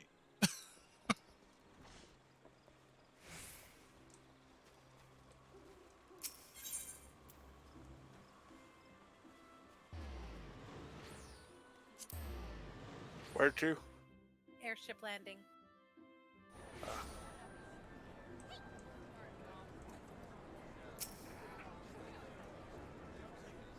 What news? For my part, the Elder Seer was most amenable to our requirements. A former wood whaler and a seasoned adventurer, our company will not lack variety, that much is certain. An interesting harvest indeed. Shall we strike into Ul'dah whilst the iron is hot? Let us meet at the Royal Promenade and endeavor to conclude our remaining business. Our journey draws to a close.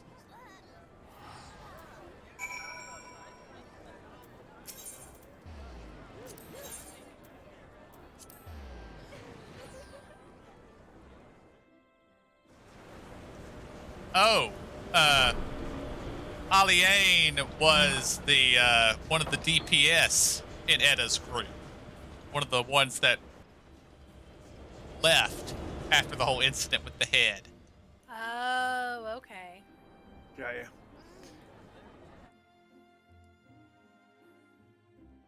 Is it the Chamber of the Roll we're going to? Yes.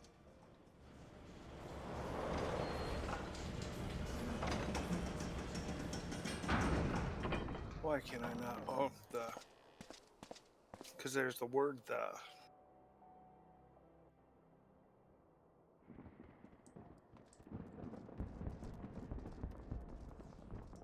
It is an important, yet often troublesome word. Right?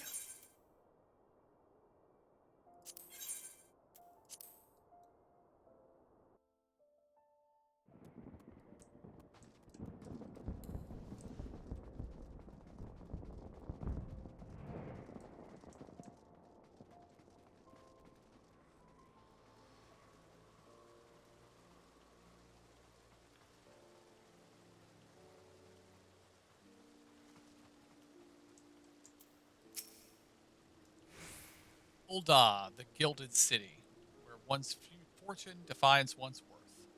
I hope some manner of fortune is with us, and this final leg proves as successful as the previous two. Might I suggest descending to the lower level before beginning your recruitment efforts? I do not think the Sultana will take kindly to us poaching from her personal guard. Let us meet back here at the promenade when our respective tasks are complete. Good hunting. Well, we don't really want any of those backstabbing pallies. Indeed. And I will admit I was not sure it was going to let me jump down here, but it did. And we all joined you.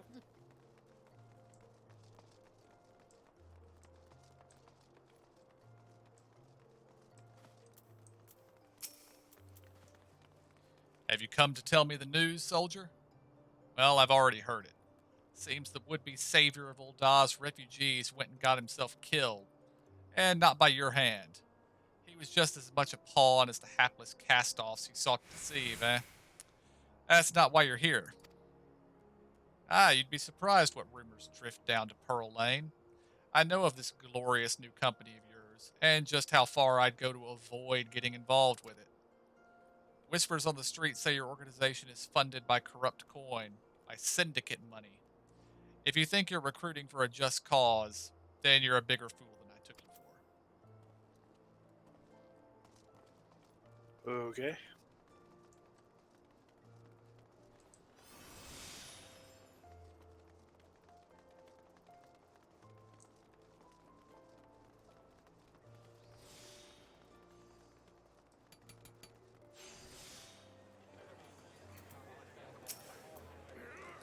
A company that looks to cure the ills of the realm entire? Listen, friend, I could scarce bear the complaints of the next stall over, let alone the conundrums of a neighboring nation. Yeah, I'm not sure why we would have asked a merchant either, but we did, so bye.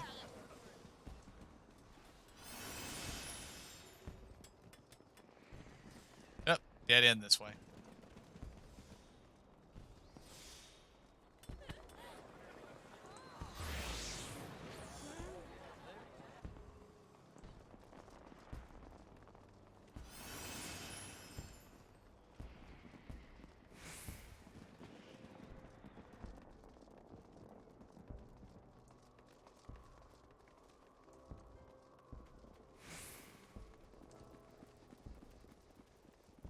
Oh, the Weaver guy. Oh, are you kidding? Oh, it's her. No, she's actually a warrior, like a I gladiator. knew we were going to try to recruit one of these people. I'm sorry, you wish to recruit me? Is this some sort of new-fashioned manner of propositioning a lady? Well, I'm afraid you are wasting your time. This lady is already spoken for. Good day to you, sir. Now, are we going to go try to recruit her boyfriend? Yeah. Seeing as how he's probably still waiting for her to pick out her clothes, he might agree.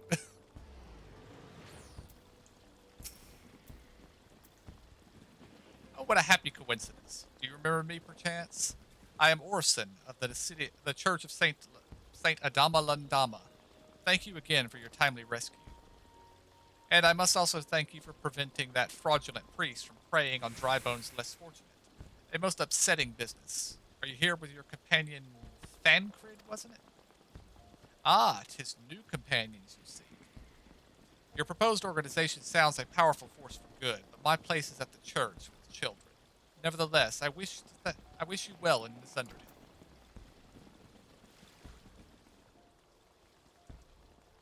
I'm beginning to get the feeling that we're actually just walking around asking everybody, and these are the people that don't just look at us like we're crazy. Yeah, I thought that Ladal was probably going to be a harder one to get people. Yeah, I had that same thought. Indeed. Although it looks like we're heading in the direction of the Gladiators Guild now. No? Well, no. I don't think we need to be going upstairs. Yeah, I don't think we need to be going upstairs.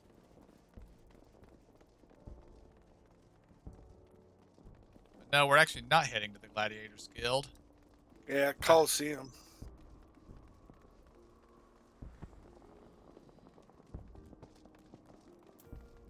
But it's right outside on the Coliseum. Yeah. It says, oh, Snoop. Oh, no. It's not that right. You thought it was the girl, the lady, right? Yeah. Wait, you're the man who came to Little Alhamigo looking for that masked devil. Who knows what might have happened if you hadn't? I'd probably be dead. A whole lot of my friends besides. We were such fools. Anyway, that disaster really got me thinking about our homeland and about the outsider who saved us from ourselves. I realized how easily I'd been manipulated, and vowed to make myself a more worldly man. So here I am, a new company of champions. And you say it will take me to all corners of the realm? That sounds exactly like the kind of opportunity I need. And don't worry, I'm not the same stripling you met in Little Alhamigo. I've prepared myself to fight the evil I now know is out there. Okay. Oh, that's a little rebellion starter. Yep. And now we go back to the Ether and go back to the Royal Promenade, where I suspect Alpha Node has been denied. Because things have been going too easy on this.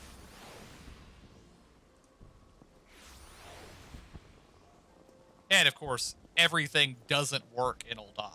So.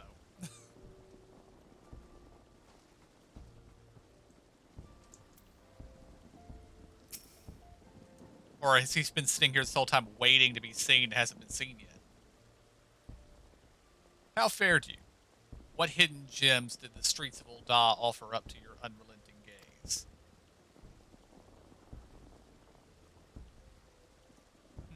A single Alhamigan youth. Well, you've certainly given us an admirable start, even if our ranks are somewhat thin. In these troubled years following the calamity, talk of Eorza's salvation must seem akin to grasping at clouds.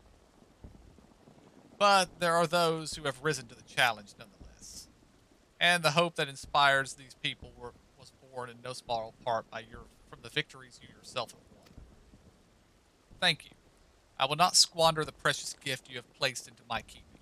These recruits will become the foundation of a new beginning. And yes, we are free to begin. As you have no doubt surmised, the Sultana also graced my trial company with her blessings. Our first wave of recruitment is over, the documents signed, and the finances secure. There is naught to prevent me from taking the next step. You are concerned by the Syndicate's involvement, as was I.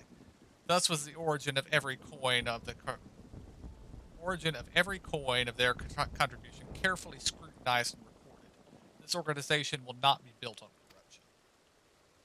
Naturally, I would prefer not to rely upon outside sources at all, but even my family's substantial coffers could not sustain a venture of this magnitude. And as for the rumors and doubt surrounding this enterprise, well, such things shall plague us until the company has had its chance to prove its worth. It will not be an easy process, but we will earn the people's trust one success at a time. Speaking of time, we should waste no more of it. Let us return to the Rising Stones and lay the first stone for a united Eorza.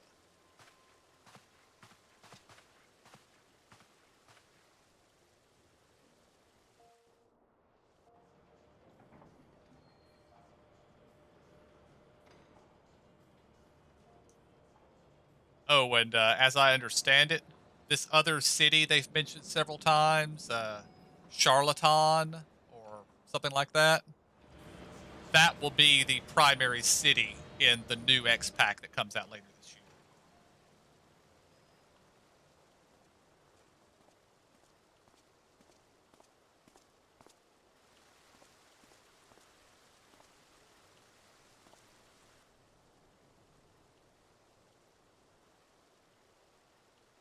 Tell me, General, what think you of Alfino's bold endeavor? I think it is more than bold, Your Grace. His organization would pave the way for a united Eorzea. Well do I understand his impatience, since facing the common threat of the Ultima weapon, our nations have seemed farther apart, not closer together. Considering the many problems we face, should we not be glad that someone else is taking the initiative? We have all pledged our cooperation, yet the grumbling continues behind closed doors. Ul'dah is not alone in her duplicity. I myself have doubts as to the good this organization will achieve. With the inclusion of the finest soldiers of the 3 grand companies, it promises to be a fearsome military body. But whom will it serve? even under the watchful gaze of the Scions. It is not unthinkable that such a force could perpetrate a great wrong. Does it not concern you that a significant proportion of its financial backing came from the coffers of the Syndicate? That those unprincipled worms might forge this extraordinary gathering of warriors into a private army? I have trust in the Scions, Your Grace. They have spared us no end of trouble at the hands of the Primals. If they seek reinforcements, I deem it unwise to deny them. As for their finances, full many gave generously. And though our nobles proffered a sizable sum, their coin did not spill from the pockets of Lolorito and his cronies. And what of the presence of our stalwart adventurer friend in this endeavor? I doubt the Warrior of Light would betray our cause.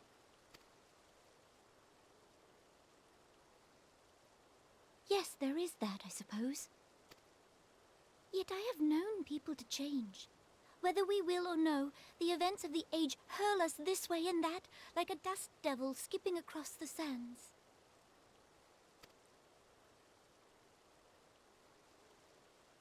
Cannot be done about Telechi? I have explored all avenues available to us, Your Grace.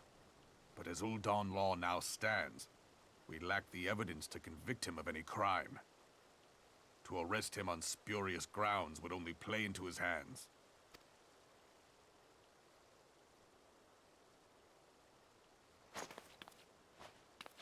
He has all but committed treason, and yet we can do nothing?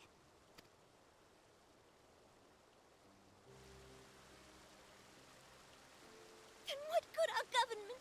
What worth the royal house? How deplorable this mockery of justice!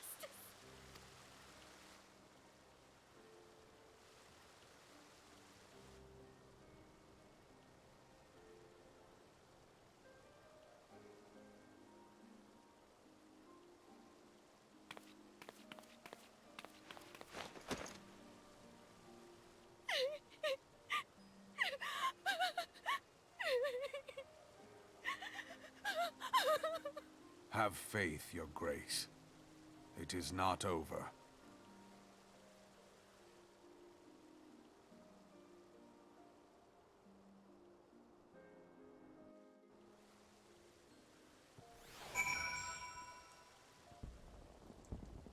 I'm sorry, we should have been gone, not here. We should have been back where we needed to be. Because they had us flying off. That is true. That's kind of rude. 'Cause We're back. We're supposed to go back to what you call it, right? The troll? Toll? Yeah, they should have taken us somewhere other than right here. we're like, wait, what? We got left behind? Yeah, because the cutscene actually showed us getting on an airship and flying off. But then we come back there. We were spying on the princess. Oh, yeah. We jumped the ship. Hid in the bushes.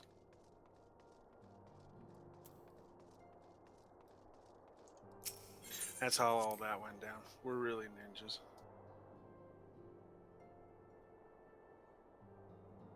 We're rogues. This is not a journey I soon wish to repeat. But I cannot pause to rest. The culmination of our effort is at hand. I must see to the preparations of the inaugural ceremony. Thank you for allowing me to monopolize your services. I am certain the antecedent will be relieved to see you free for other duties.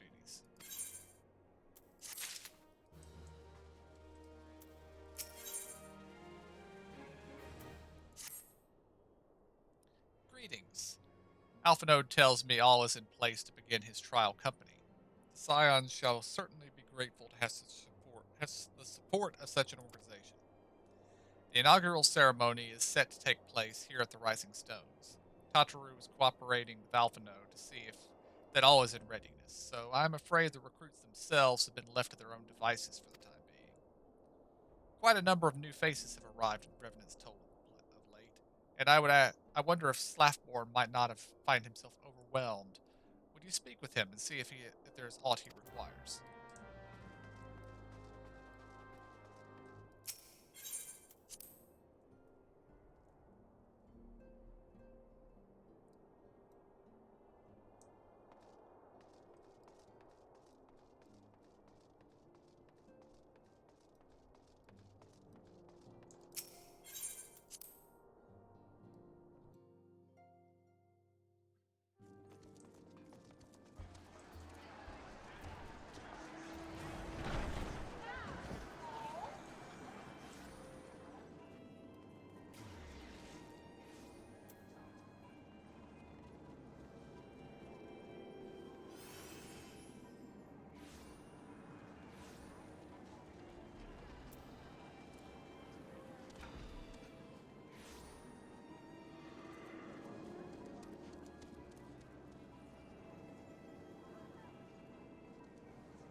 I note that we haven't seen Sid lately.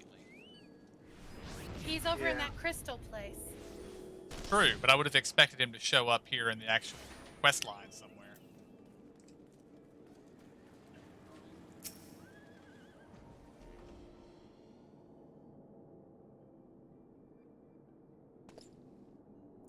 What can I do for you?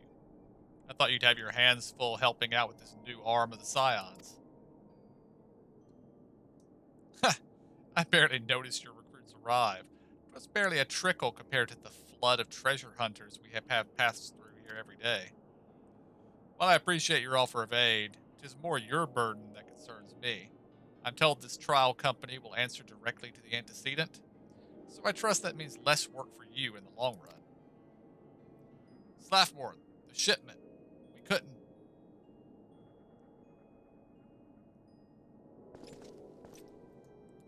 God's woman, what befell?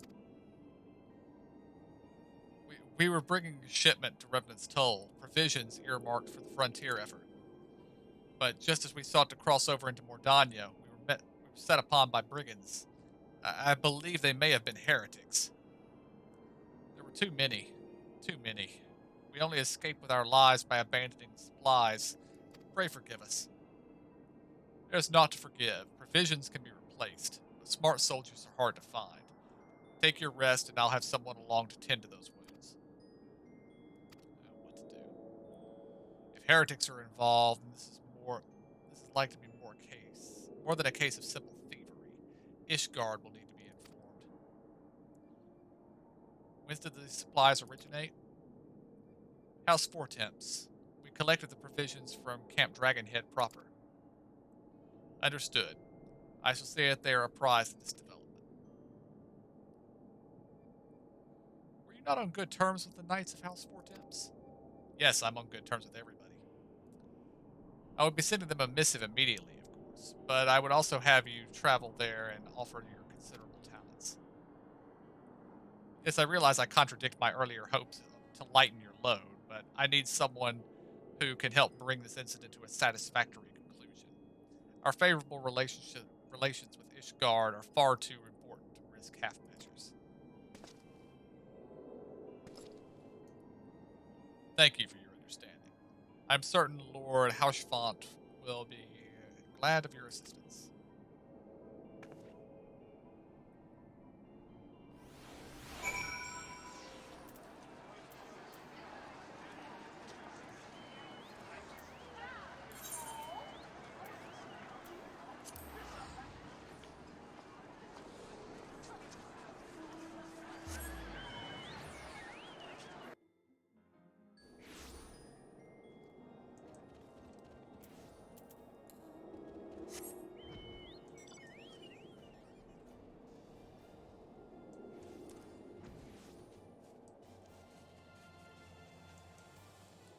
Oh.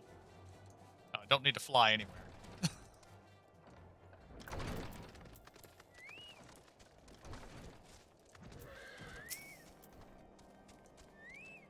Well, if it isn't my fine friend.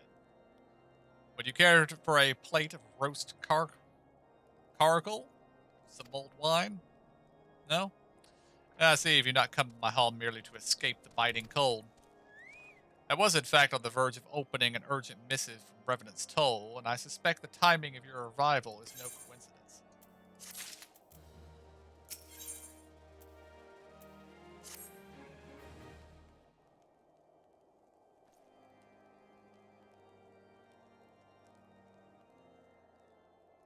The incident with the new frontier hands?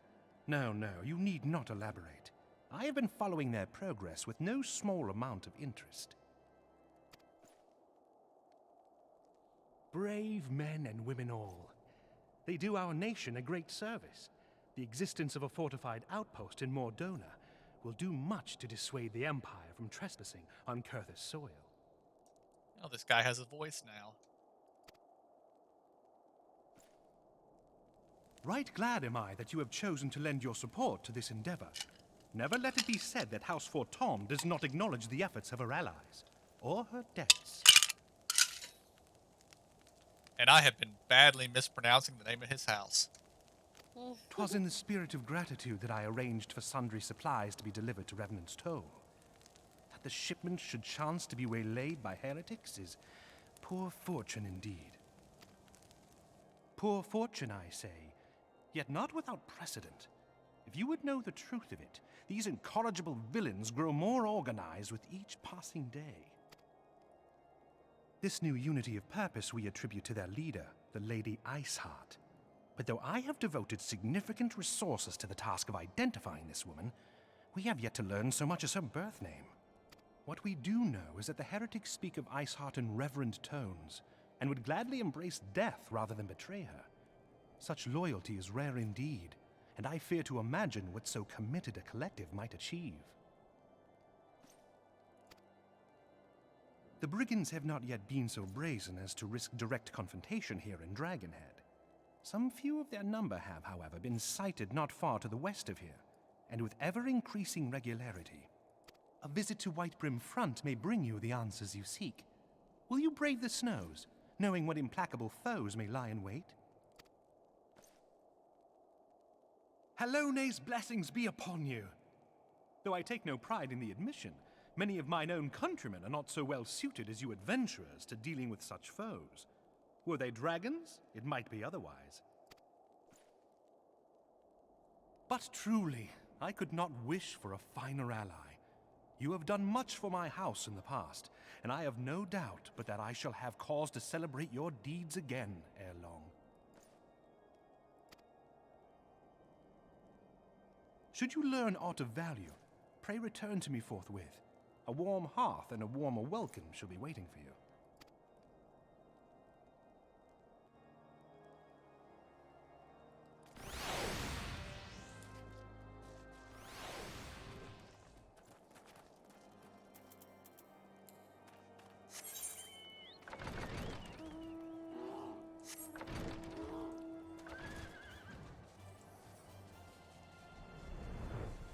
Alright, I'm a little bit ticked. I didn't give him a stalwart nod. I did. Well, it was a mild one. I'm feeling a little bit chipped.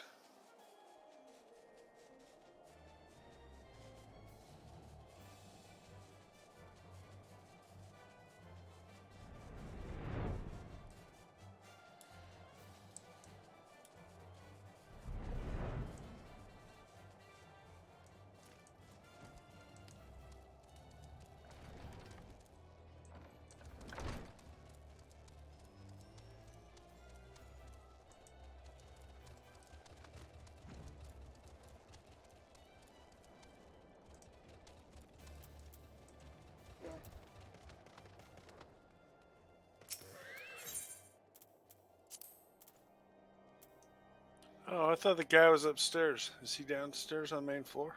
He's on the 3rd floor. Oh, I didn't go up all the way.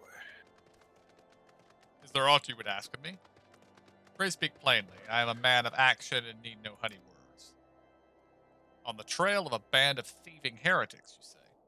By the fury, but do you seem destined to cross paths with those villains? I must confess, then, 'tis a sad truth that the wilds hereabouts have indeed grown thick with their number. They strike swiftly without warning and are canny enough to evade our most able trackers. But 'tis not merely their newfound organization that confounds us. The heretics themselves seem somehow changed. I know not what manner of influence this ice heart wields, but the men we face seem utterly lost to their in the grip of her righteous furor, in grip of righteous fervor. 'Tis an unsettling and unnatural zeal. Mayhaps you would care to question one of their recent victims. As fate would have it, your arrival came moments after a traitor was waylaid on the road. A patrol found this unfortunate fellow lying senseless in the snow and carried him to our infirmary. Assuming he has regained the use of his faculties, the merchant might recall some small detail that could aid you in your task.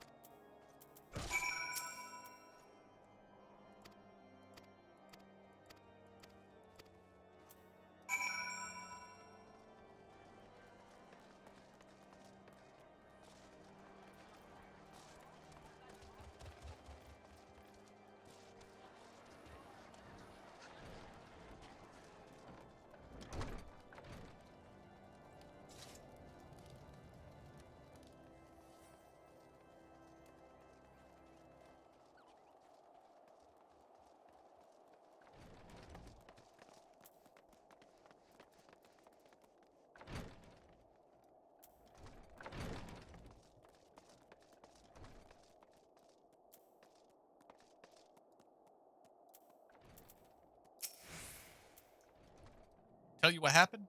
Why, yes, of course. I am quite recovered enough for that. Anything to help catch those cowardly blackguards. I was traveling my usual route to Whitebrim Front, when a sudden blow sent me reeling. The next thing I knew, I was on the ground, and several heretics were rifling through my cargo. Arms, armor, crystals, they were taking everything. 'Twas then that one of them noticed my bleary gaze and stalked over to me, better acquainted my head with his mace. Before darkness claimed me, however, I distinctly heard the words, "Return to Snowcloak." I dare say that is where they are hauling my goods. But you'll not catch me rushing off in pursuit. They tell me 'twas a miracle I survived at all, and I'll not trust my thick skull to save me a second time.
Draw your weapon, Wait, I recognize you, adventurer.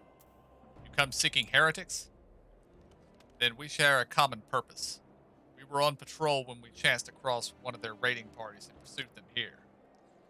By rights, we should have had them cornered in this ravine, and yet they are gone. Vanished like icy wraiths.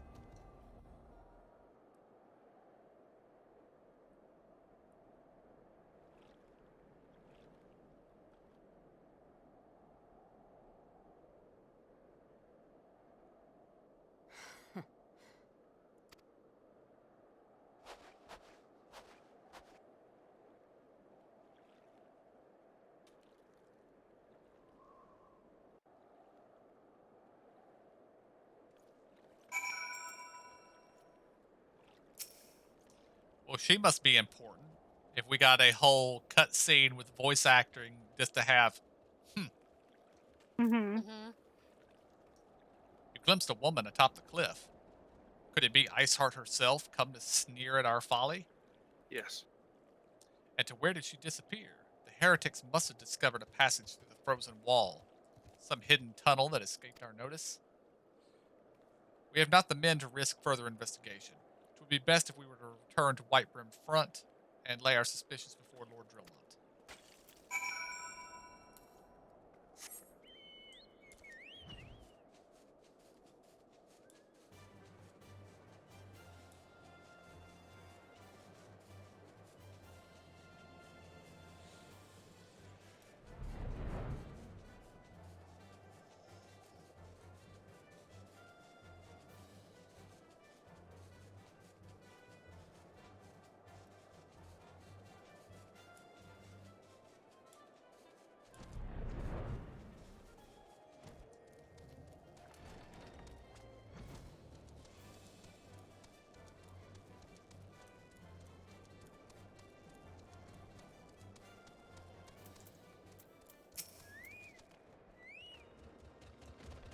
It appears I owe you my thanks once again.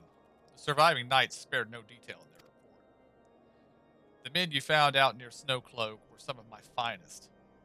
That they should be bested so handedly, I fear I have woefully underestimated the threat these heretics pose. While I understand you might balk at the notion, I must ask you to put aside your mission and consider the stolen provisions lost to us for now. It would be ill-advised to blunder unprepared into what may very well be the lair of our enemy. Pray return to Dragonhead and inform Lord Harshfont of your discoveries. He will wish to plan contingencies of his own.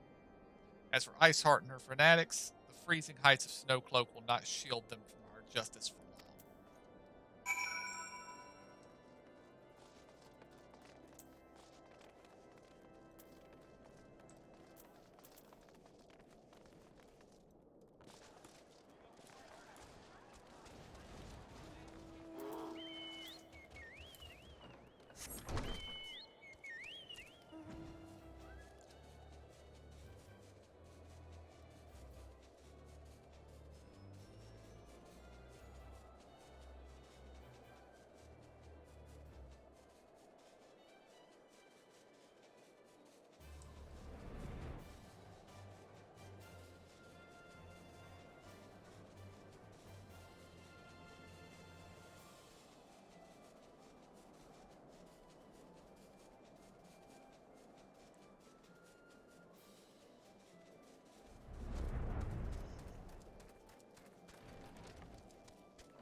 Your return is most timely. Of their own accord, my thoughts had turned to your task and the progress thereof. I confess, my imaginings tended toward the grim and bloody.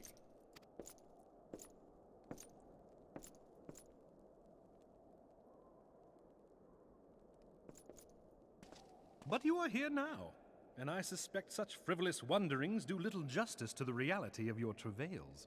Tell me, what did you learn of Iceheart?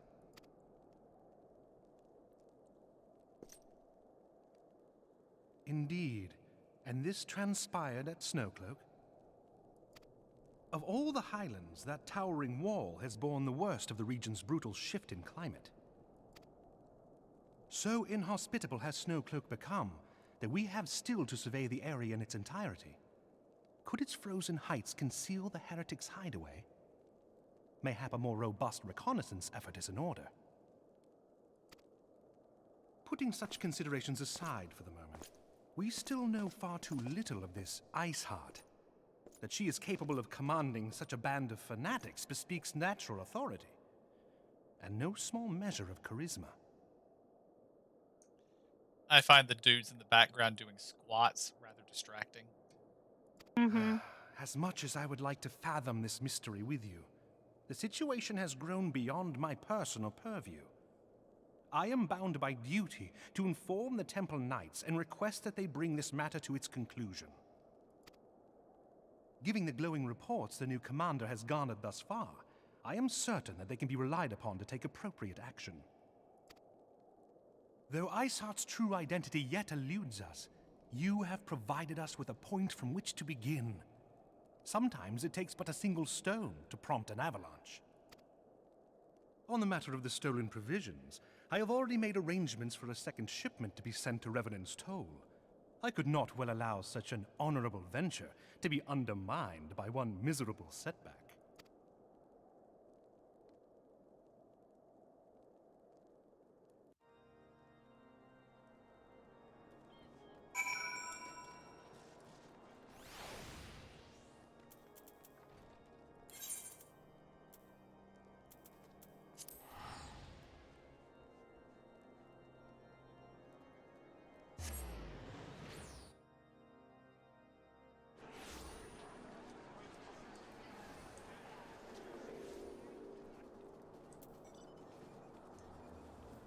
Okay, the location that it spawns you around the crystal is definitely random.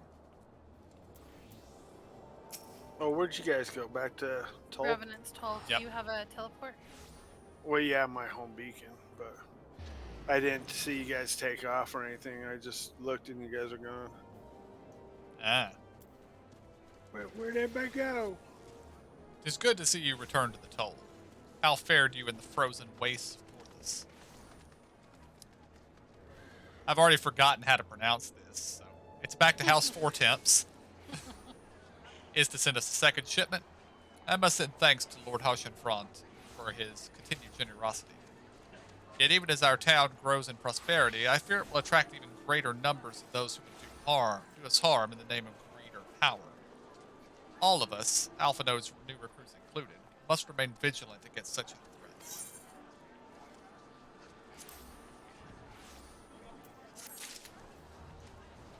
A new hat.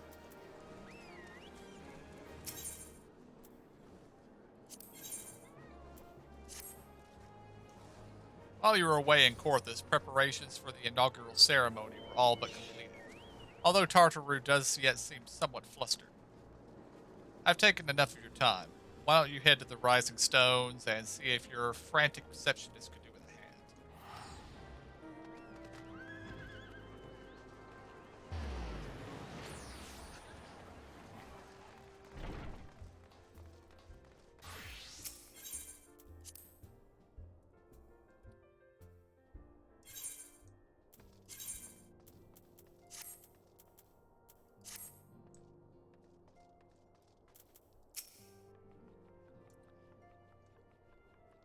Parchments need to be sorted. These documents, why are they even here? Oh, and I'm sorely tempted to file this a lot of the waste paper basket. Oh, you startled me. You wish to lend a hand? Splendid. Would you be a dear and hand these uniforms to the new recruits? They're scattered about Revenant's Toll, and I haven't had time to track them all down. The recruits know to don their garb immediately and assemble here in the Rising Stones. You'll want to report directly back to Alpha Node if you don't wish to miss the ceremony. Wonder if the Scions will ever have matching uniforms. A well-funded organization is a well-dressed organization, I suppose.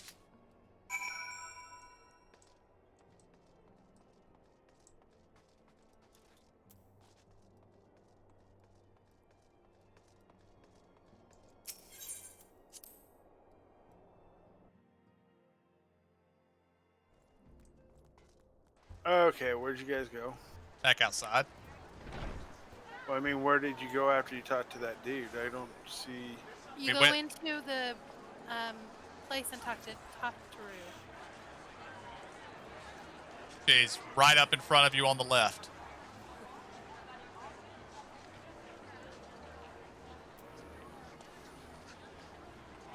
I don't remember recruiting this one.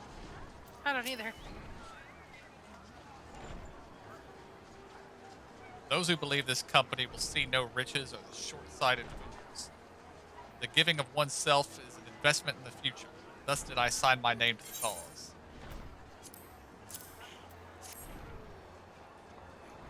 Uniforms were a splendid idea. Once our organization has made a name for itself, there should be a wealth of plenty in selling replica costumes to the adoring masses. Yeah, I don't think I would have recruited this guy. I didn't pick up the quest from the guy. I just ran looking for you guys. So now I gotta go back in this Risings.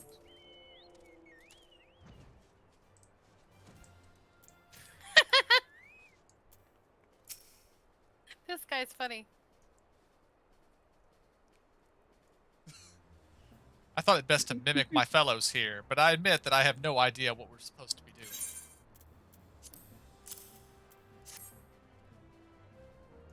Oh, our new uniforms. I am reminded of my induction into the Wood Whalers. What are they looking at?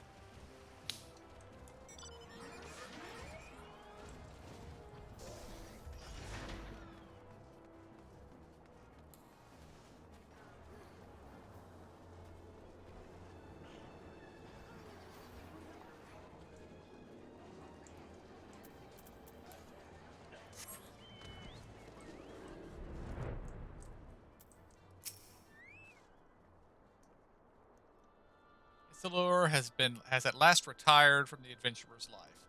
Though I shall miss his wisdom as an irrepressible spirit, I am excited to forge my own path forwards.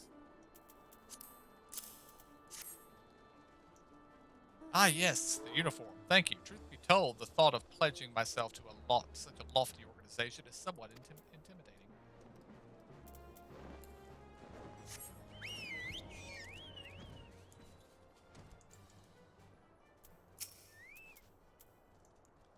Hello there, lad. Looking for me? I'd just given a whistle, but I'm not sure I'd hear it amongst all this bustle. Oh, proper uniforms and all. This thing will cut off the blood to me head. Not to worry, though. I'm sure she'll be fine after making a few adjustments.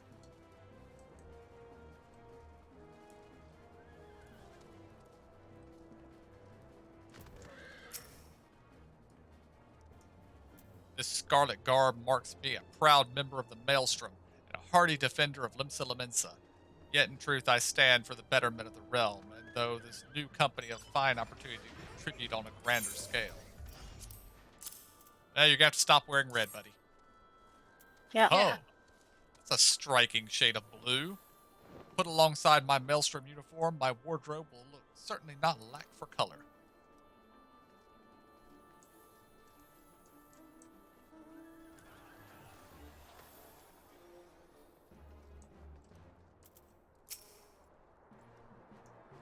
I don't believe we met. I'm Ilber, and I will have the honor of leading my fellow recruits as captain. Much did I lose to the calamity, and I look forward to aiding others in rebuilding their lives. All right, Captain Ilbert. The uniforms are a shrewd decision. There's no easier method to creating a common bond among what is essentially a band of strangers.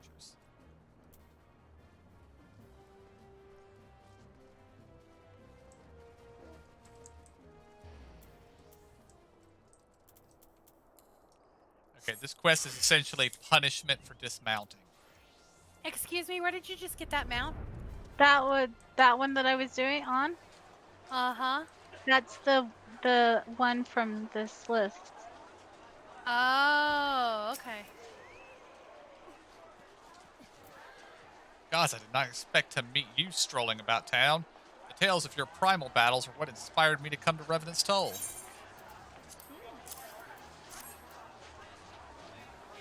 It is an honor to receive this uniform from your hands. I shall wear it with pride. And what mount are we talking about? It's a Golbu, is that what they're called? Ah, yes. It's the Gobu. Gotcha. I've seen it before, yes. Where'd you get it? The Sylph reputation. Gotcha. You're able to buy it. It's funny, at one point its arms like rotate in back of it. It's kind of funny. Gotcha. Little Alhamigo could learn much from Revenant's Toll, but this town could be so alive in the midst of such desolation. I've never worn aught quite so voluminous. Well, I'm sure I'll grow accustomed to the extra cloth in time. It's considerably colder up here than it is down there in the desert. So, yeah, I recommend wearing clothes. Yeah.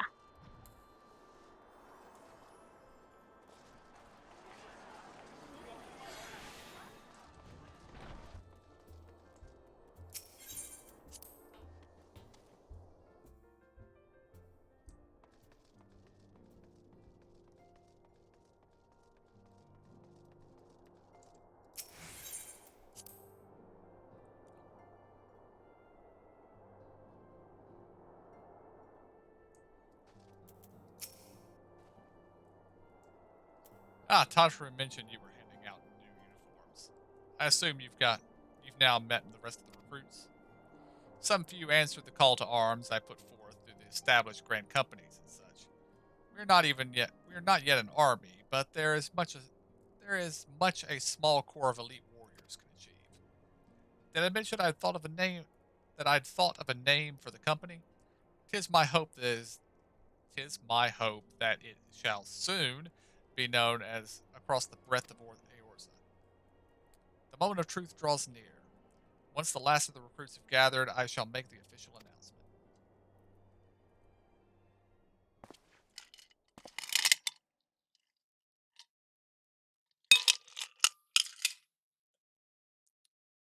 Comrades, your presence here this day signifies the momentous choice that each of you has made.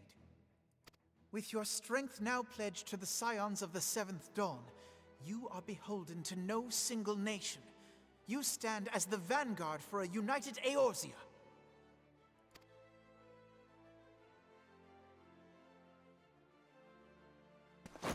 From this moment forth, I declare you Crystal Braves. Let us mend this fractured realm and face our enemies as one. Whether it be the Beastmen and their primals, or the conflict in Carteneau, it is plain that the nations of Eorzea cannot solve the problems which plague the realm. Thus does it fall to some few heroic souls to succeed where they have failed. Come, take your place at the Scion's side as guardians of Eorzea, and together we shall fight for the freedom of all! For the freedom of all!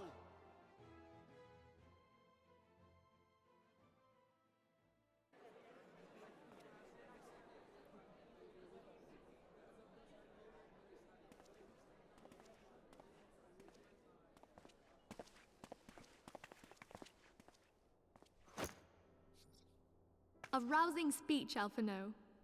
Or should I say? Please, antecedent. The title is honorary. I shall not be leading the troops into battle, as it were. We are of the same purpose. Let us join hands and do what must be done to save this land. The Scions stand ready.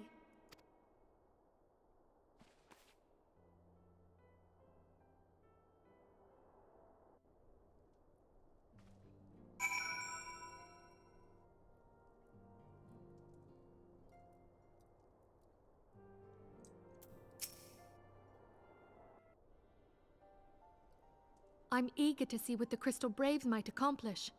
This shall prove an interesting time indeed for the Scions. Yes, I'm listening. So our worst fears are confirmed. The entire Isle. Such power defies comprehension. Truly? Kryl is alive? Thank the 12. I see. Pray, inform me if her condition changes. Yes, I shall pass on your words to Urianger. My thanks. I shall contact you anon. When I learned of the loss of the Isle of Val, I dared not hope that my friend had survived. Yet, by some miracle, it would seem she has. She's still to regain consciousness, it is true, but better that than death. Putting this happy news to one side, we must now endeavor to make sense of the readings taken by the survey party. It appears the etheric disturbance which accompanied the Isle's destruction is of a magnitude alarmingly close to that of Ultima. Could the Ascians be responsible for this devastation as well? I wonder, have you heard aught from the Mother Crystal since the battle with the Garleans? Then she speaks to neither one of us. Heidelin silence portends naught but ill, I fear. Louisoix, I pray you yet watch over us.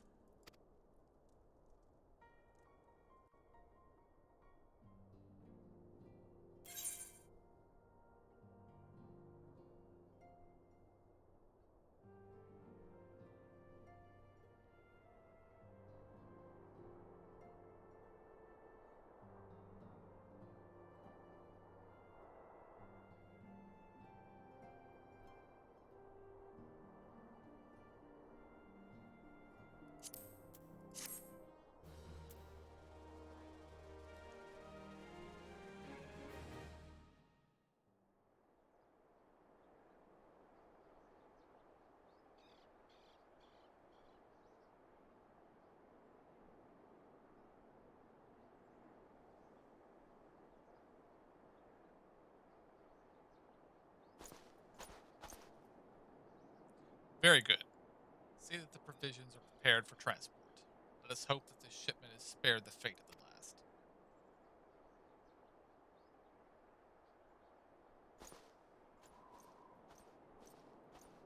Yes, I'm sorry I had to choose a black mage helm, but it's the best looking.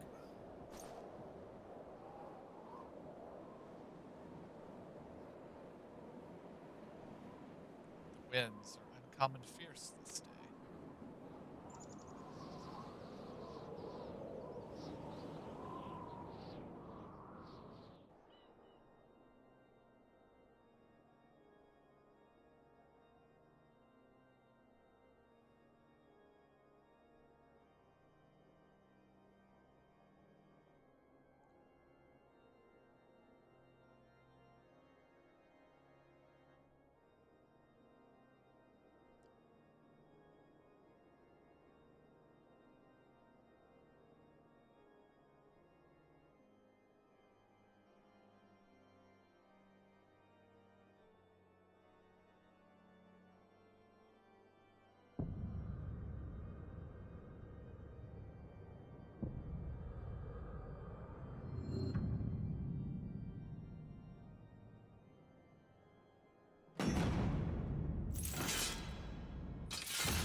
Try as I might, I cannot shake a creeping sense of dark foreboding. But it avails us not to fret upon the unknown. We must concentrate instead on the problems of the present. The primals have been relatively quiet of late, and the beast tribes who summon them are under constant surveillance by the grand companies. Should any suspicious activity be afoot, you may be certain that we will hear of it. And until such time as a permanent solution to the primal problem has been found, we can do little but wait and observe. As for the Ascians, Urianger is wholly dedicated to finding the means by which we can defeat the dark beings. Let us pray for good tidings on that front. But all of this you knew already. Let us speak then of the more current matters, in particular the state of the Crystal Braves. Alphino did well to found the organization, but ensuring its smooth operation is another matter entirely. Though I doubt not that he is doing though I doubt not that he is doing his best, I felt that a helping hand or two would not go astray. To this end, I offered to send one of the Archons to assist him, but he declined. You know how he can be, independent to a fault, and singularly loath to accept help. Save, of course, when the help comes from you. Alpha Node has entrusted countless matters of import to your care in the past, and I believe he would not hesitate to do so again, were you to offer. I should be most grateful if you would go to him, and support him in whatever manner you are able.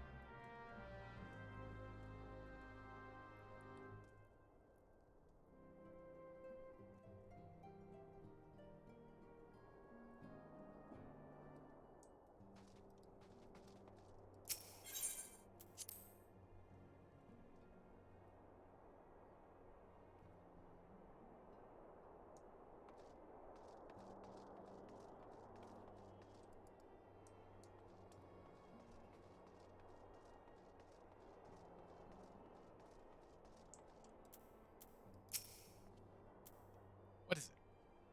And do be concise, I am rather busy. You would lend a hand, you say? I see. Well, now that you mention it, there is a matter that wants for attention. Given its sensitive nature, I was hesitant to entrust it to my braves, but the demands upon my time are such that I had little choice. Which is not to say that my men are want for labor.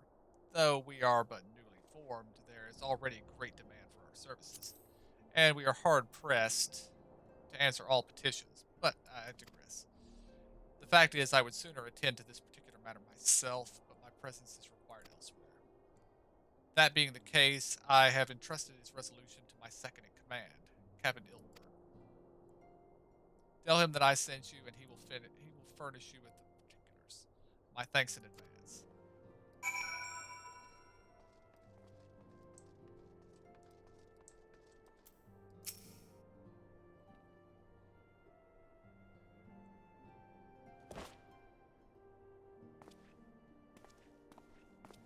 Hail to you, Scion. How might we serve you?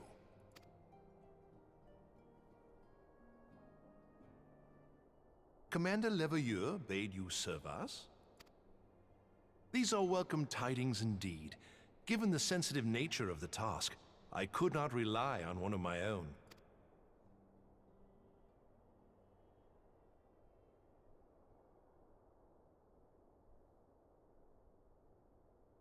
That which I'm about to tell you, I tell you in the strictest confidence.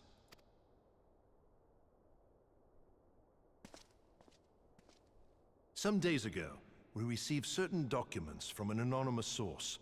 They notified us of the presence of a Garlean agent within the ranks of one of the Grand Companies. Following some discreet inquiries, we identified a suspect among the Immortal Flames, whom we detained for questioning. Alas, the man was not our agent. He was but one of many men in the agent's employ. We pressed the traitor for a name, but he had none to give. He claims never to have met his master, whom he knows only as the Ivy. He was, however, certain that this Ivy had coiled itself around every part of the Immortal Flames. It would seem our quarry joined the company some time ago, and gradually recruited others to his cause.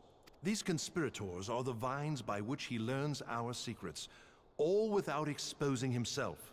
It won't be easy to identify the Ivy amidst this tangled mass of subterfuge, but we have a tendril in our hands, and we shall follow it all the way to the gnarled root. Now, much as I would prefer to proceed with due discretion, circumstances demand that this matter be settled post-haste. Garlemald's War of Succession nears its end, and it is feared that the Empire will soon resume its march on Eorzea. When it does, we can ill afford to have traitors in our midst. The Ivy must be rooted out now. We must begin by apprising General Roban of our findings. I would ask that you accompany me to the Hall of Flames, and remain on hand to see that things go smoothly.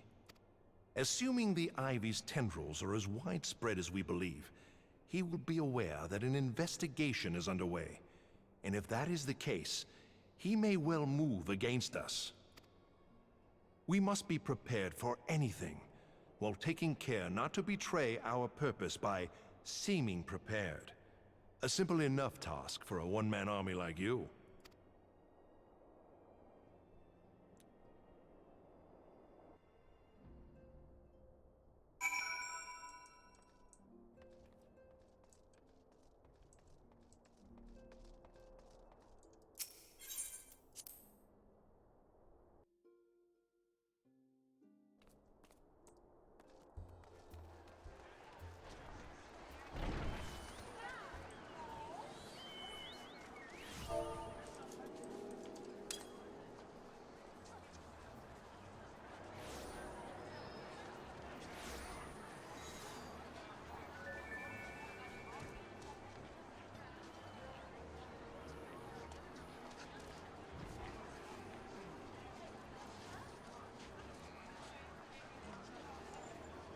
like my new helm.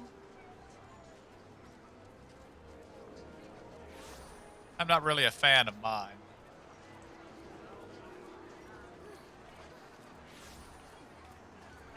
Yeah, that looks pretty good.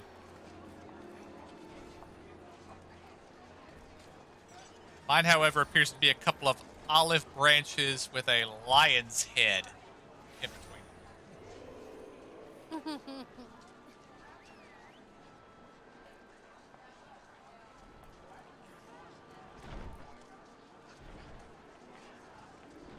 Oh yeah, that's the one I picked too. Yeah. This is alright.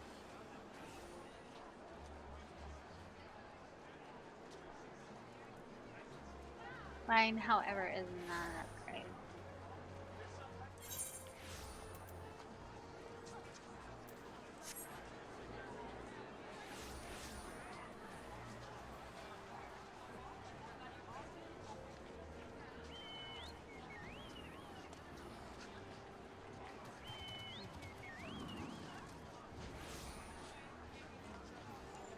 I think that pet over there is adorable, and I want it so much. That Unicolt. Yeah. Which one? It's over here, this Unicolt.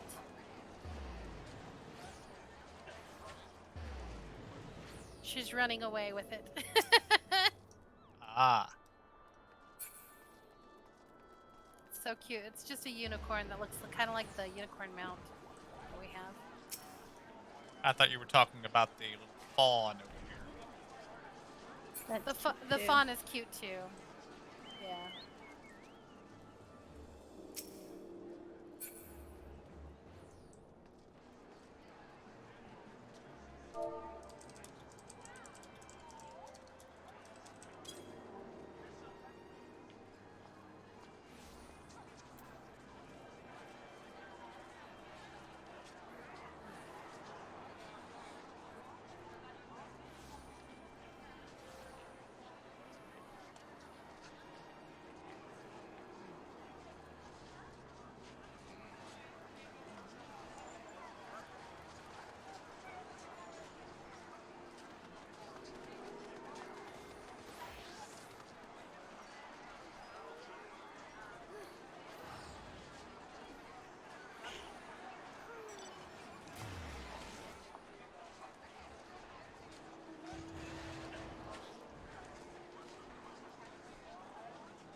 Yeah, I didn't like my helm, so I chose the Black Mages, the top hat.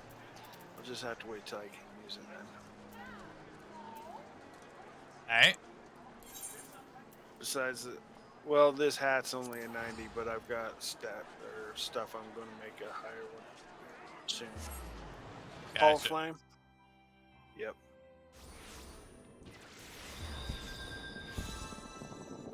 Top of the stairs and to the right.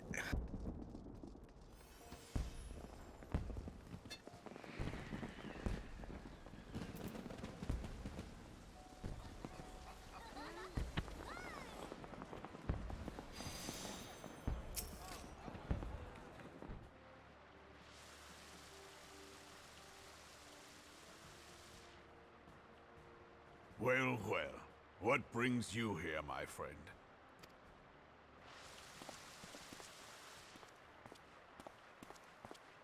He is here at my behest. Greetings, Roban. It has been a while. Hilbert, you old scoundrel. When they told me you'd be visiting, I scarce believed my ears.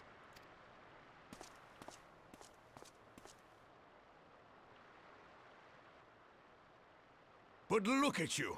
The honored captain of the Crystal Bloody Braves. Who'd have imagined, eh?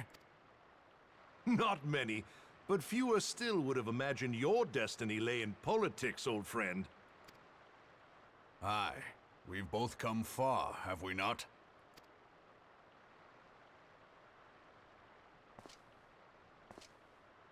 Lest you wonder, Hilbert and I go back a long way. We've been friends and rivals since we were lads. The last time we saw each other, Alamigo had just fallen, so you can guess how many summers it's been. And in all that time, not a word from the fool. Ah, well, my dealings tended toward the modest and mundane, unlike some I could mention. As I hear it, no sooner did you reach Thanalan than the brass blades clapped you in irons and dragged you off to die on the blood sands. Being a stubborn sort, you won 1,000 matches and earned yourself a place in the people's hearts while you were about it. Then, with your mountain of prize money, you bought the Colosseum and secured a seat on the Syndicate. Those balls, brother! Rags to riches does not do it justice. You're a hero to the common man. Bah, spare me. I am no hero. If anyone is worthy of that title, it's our friend here. Next to him, I'm little more than a glorified butcher. But you, Hilbert, you sell yourself short. By all accounts, you are an adventurer of some standing. I like to think that I did my part for the greater good. But if you're no hero, then I'm no adventurer, not in this company.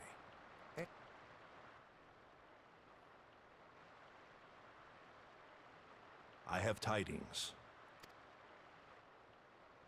So there has been progress.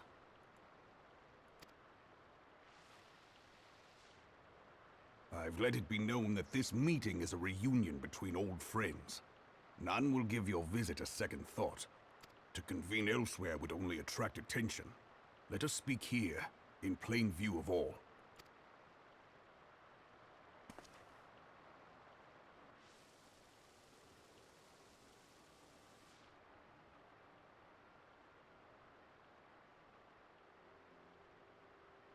So it is we who have been compromised.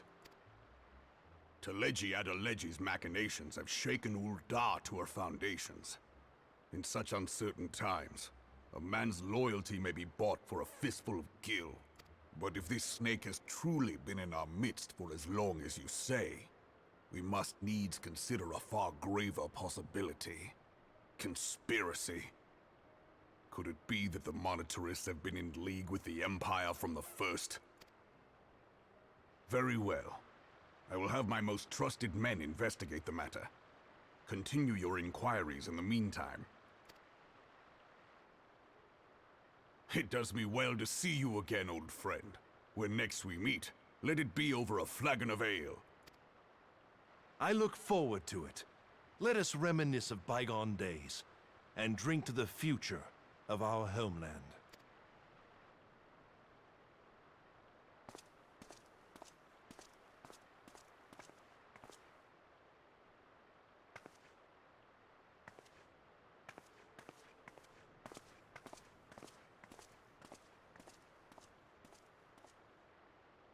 Flame General.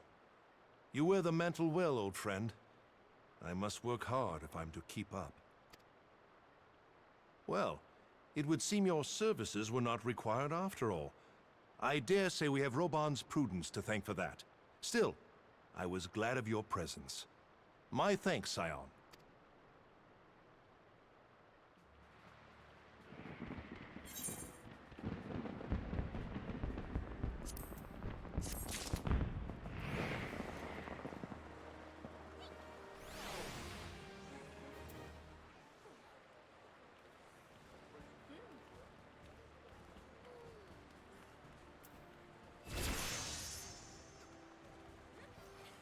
Okay, I kind of like the whole, well, we told you to come here because we thought we needed you, but apparently we didn't. Yeah. Yeah. Our hunt for the Ivy begins in earnest, Scion. Suffice it to say, we must tread warily, but one misstep may well cost us our lives. Our business here is concluded for the time being. Let us return to the Rising Stones and report to Commander Lavalier.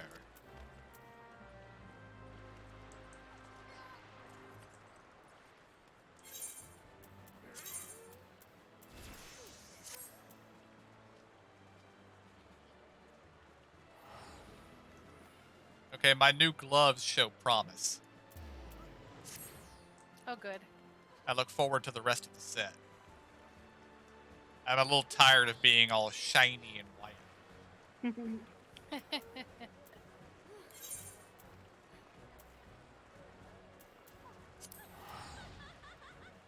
Oh, and your lion's head matches. Nice. A kid.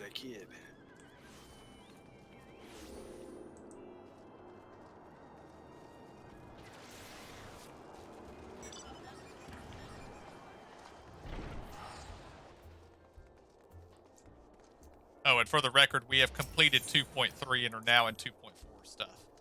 Wow. Basically, when you turn in one of these quests and you get an achievement, you've finished a patch. Oh, okay. All right.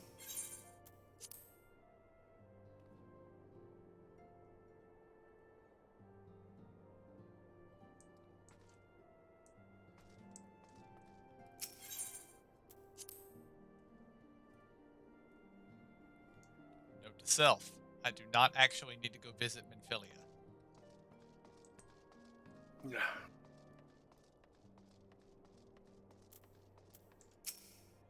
Not this time. Well, yes. We return from Ul'dah, Commander.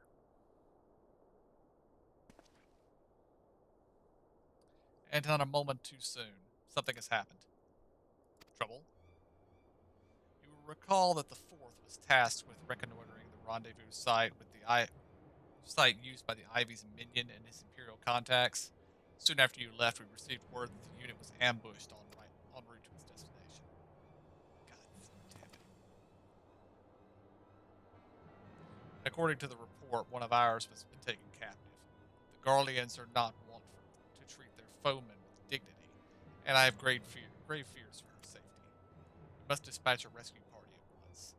Recall those braves who were in the field.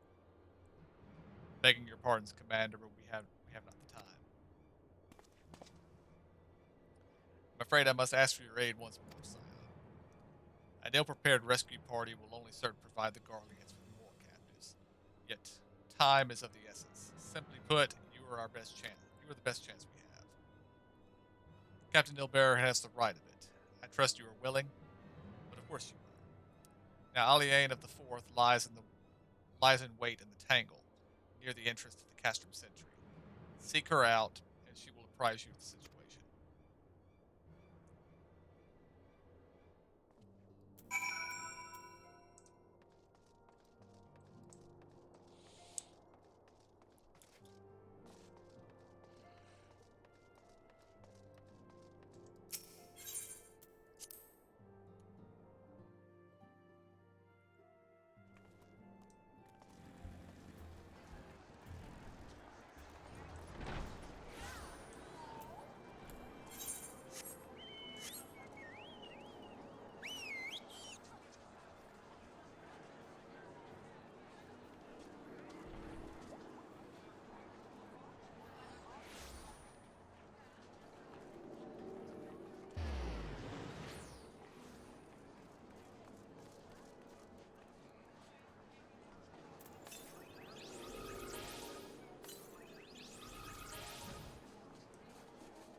Oh, bloody hell, I went the complete wrong way. What? I went the wrong way. I'm on my way.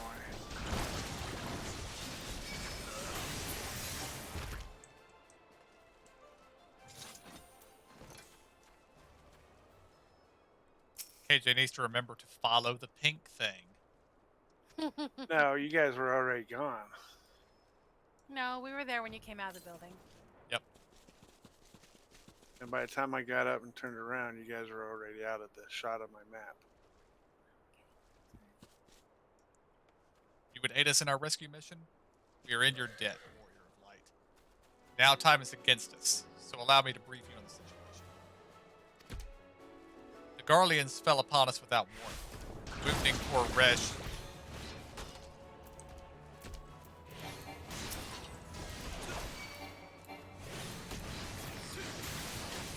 These guys aren't doing a very good job of killing the mobs in the vicinity.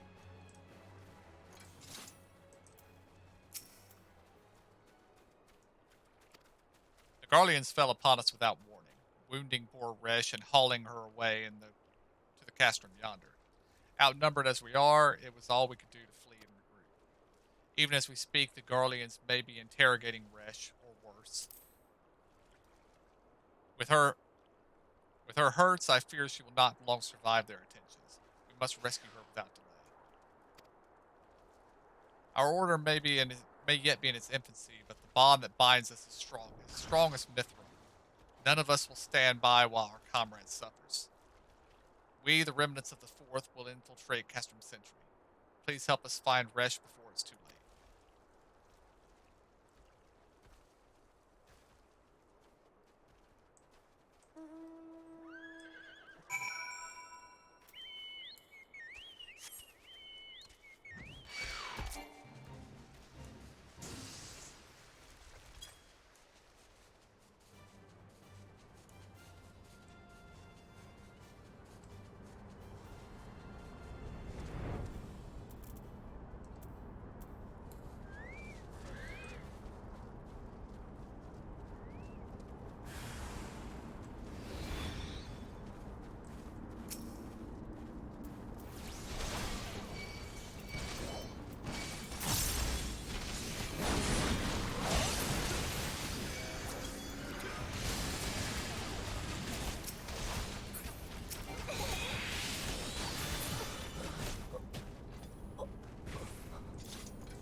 Where am I?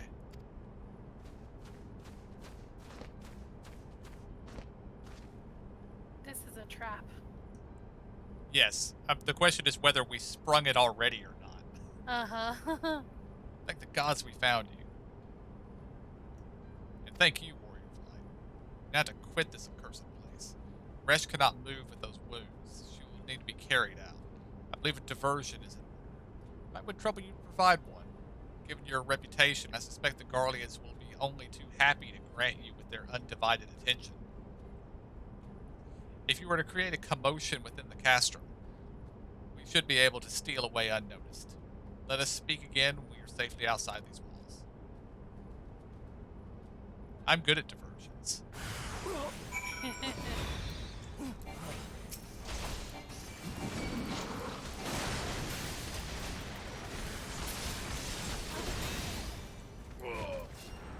Last time I was in a castrum, we blew the place up. So.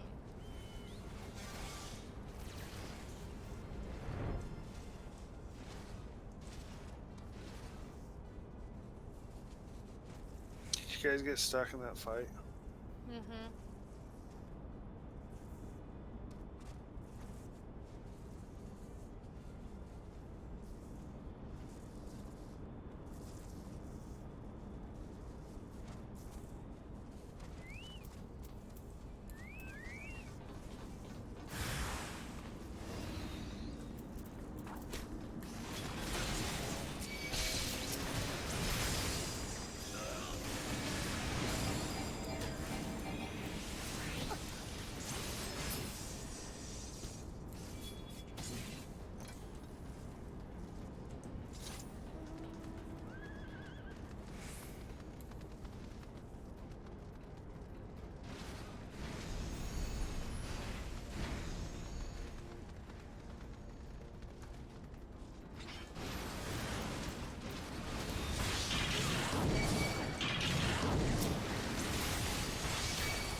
what in the storage crate? Oh, I gotta kill that guy, yeah.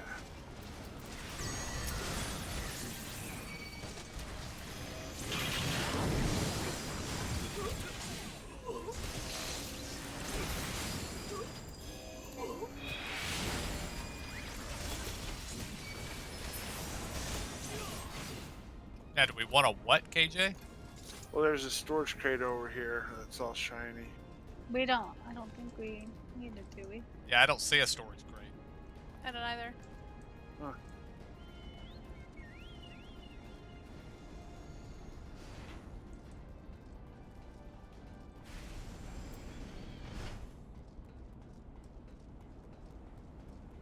Okay. Apparently that was something I had extra. A task you've been holding on to forever now? Yeah, probably.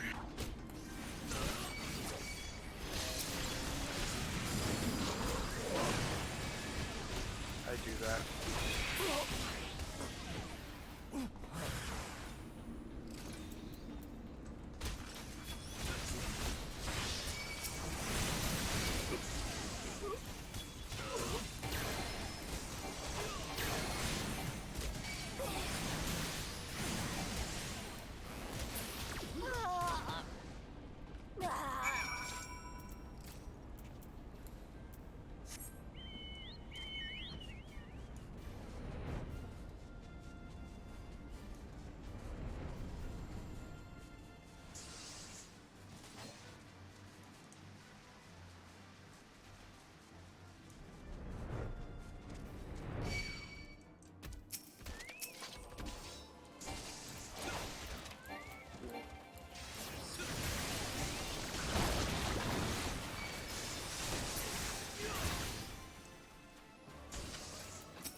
Oh, for hell's sake.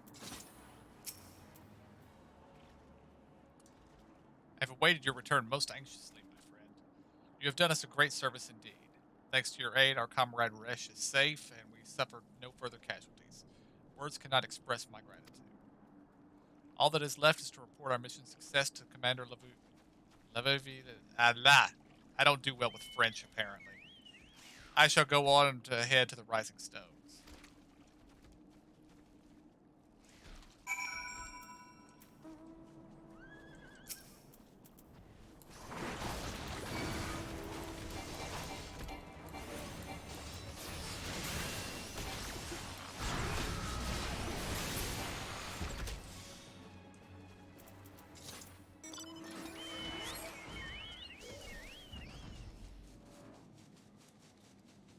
I seem to remember that lizard causing us trouble on a quest previously as well.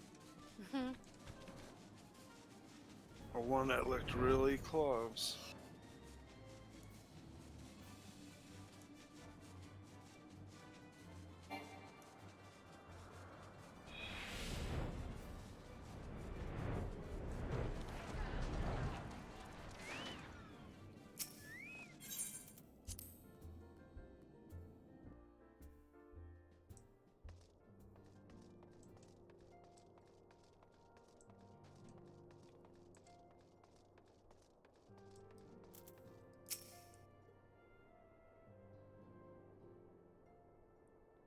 It does me well to see you thus returned, though I doubt not your prowess. Entering an enemy stronghold is generally considered to be a risky venture, and I must confess to having been a trifle anxious. But here you are, hale and whole, having succeeded on your mission as is your wont. Lest you wonder, the woman you rescued is being cared for by the Domans. Thanks to their expert ministrations, the danger is past. You have my gratitude.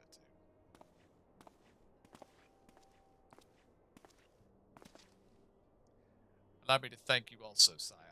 Resh owes you a life. We escaped with minimal casualties this time, but we can ill afford to be caught off guard again. The Empire is not an opponent to be trifled with. As you say, Commander, I will see to it that the men keep their wits about them. And it may yet take time, but I will not rest until we have identified and apprehended the Ivy. I have every confidence that you will succeed, Captain. As for you, I realize you have scarce caught your breath, but I'm afraid there is no rest for the weary. I require that you accompany me to Corthus. I have been granted an audience with the Nishgardian dignitary, you see, and the man expressly requested your presence. Oh, don't look so surprised. You should be familiar with the trappings of fame by now. We shall depart as soon as you are ready.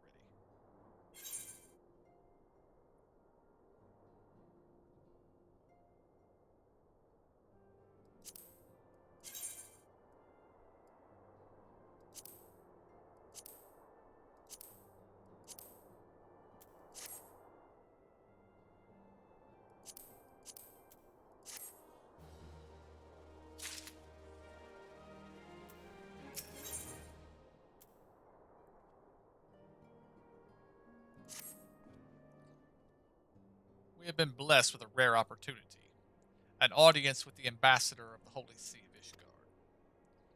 We are to treat with Sir Imeric, Lord Commander of the Temple Knights in Camp Dragonhead. It is considered a great honor to serve the Holy See directly as a Temple Knight. Needless to say, their leader wields tremendous political influence.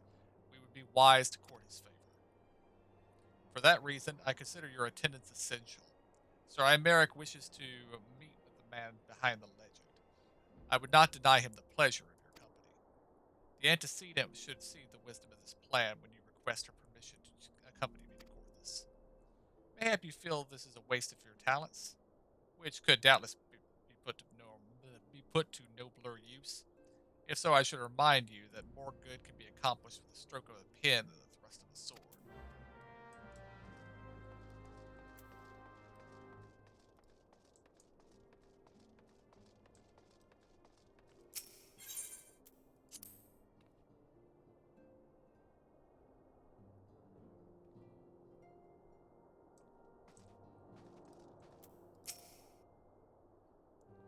A meeting with an Ishgardian ambassador. By all means, I think it is a wonderful idea. We received no reports of etheric disturbances or unusual beast tribe activity of late. If Alphino believes your presence may help him secure more favorable terms, I see no reason to deny him.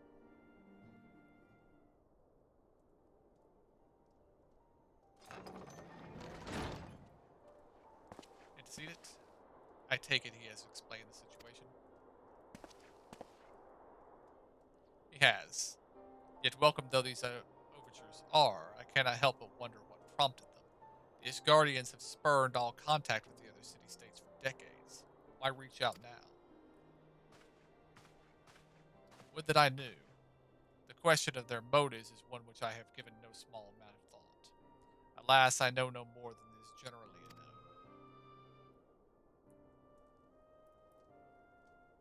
The notoriously reclusive nation of Ishgard, situated at the center of Ablathia's spine, ruled by the Ishgardian Orthodox Church, at the head of which presides the Archbishop.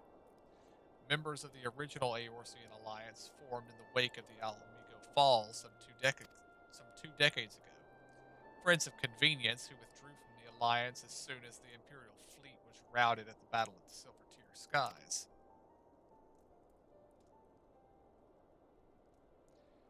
Since which time their borders have remained closed to all outsiders. They have rejected every one of our formal allies' calls to reopen dialogue, turning a deaf ear to the neighbors' pleas, even when the calamity loomed at large. And on the fields of Cartano, where brave men and women laid down their lives in defense of the realm, their banners were conspicuously absent.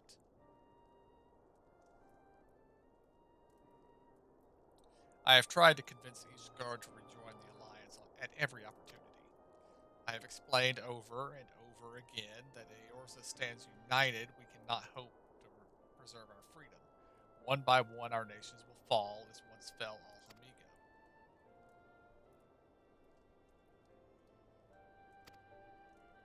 Didn't mean to skip that. Surely this could be considered a step in the right direction. I should hope so. Rather than the lowly messengers we have been fobbed off with in the past, this time we shall meet with a man of genuine influence. Of course, I am not so naive as to think that they come to us out of goodness of their hearts. We have something they desire, though I have yet to find out what. But such is the nature of diplomacy. They will bring their agendas to the negotiating table, so will I, along with a handful of incontrovertible truths. The Empire will soon be at our doorstep once more. Indeed, we may be assured that I will expound upon this point and others. Let us depart for Camp Dragonhead. Our old friend Lord Hausfront is expecting us. Since our quest to recover the Enterprise, I understand you have further ingratiated yourself with the man. Excellent work. His fondness may prove useful to our cause.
Alright, I fear we have reached probably the time to end for the night. Yeah. So give me just a moment and I will wind down the stream. Alright, guys, I believe we were going to call it here for the night. And next time, I guess we're headed back to Corthus. So, if I stream tomorrow, we'll probably be doing that. If I don't, I'll see you guys on Friday with more Final Fantasy V. Until then, I want to thank y'all for joining me. I hope y'all enjoyed it. I'll see y'all next time. Have a good night.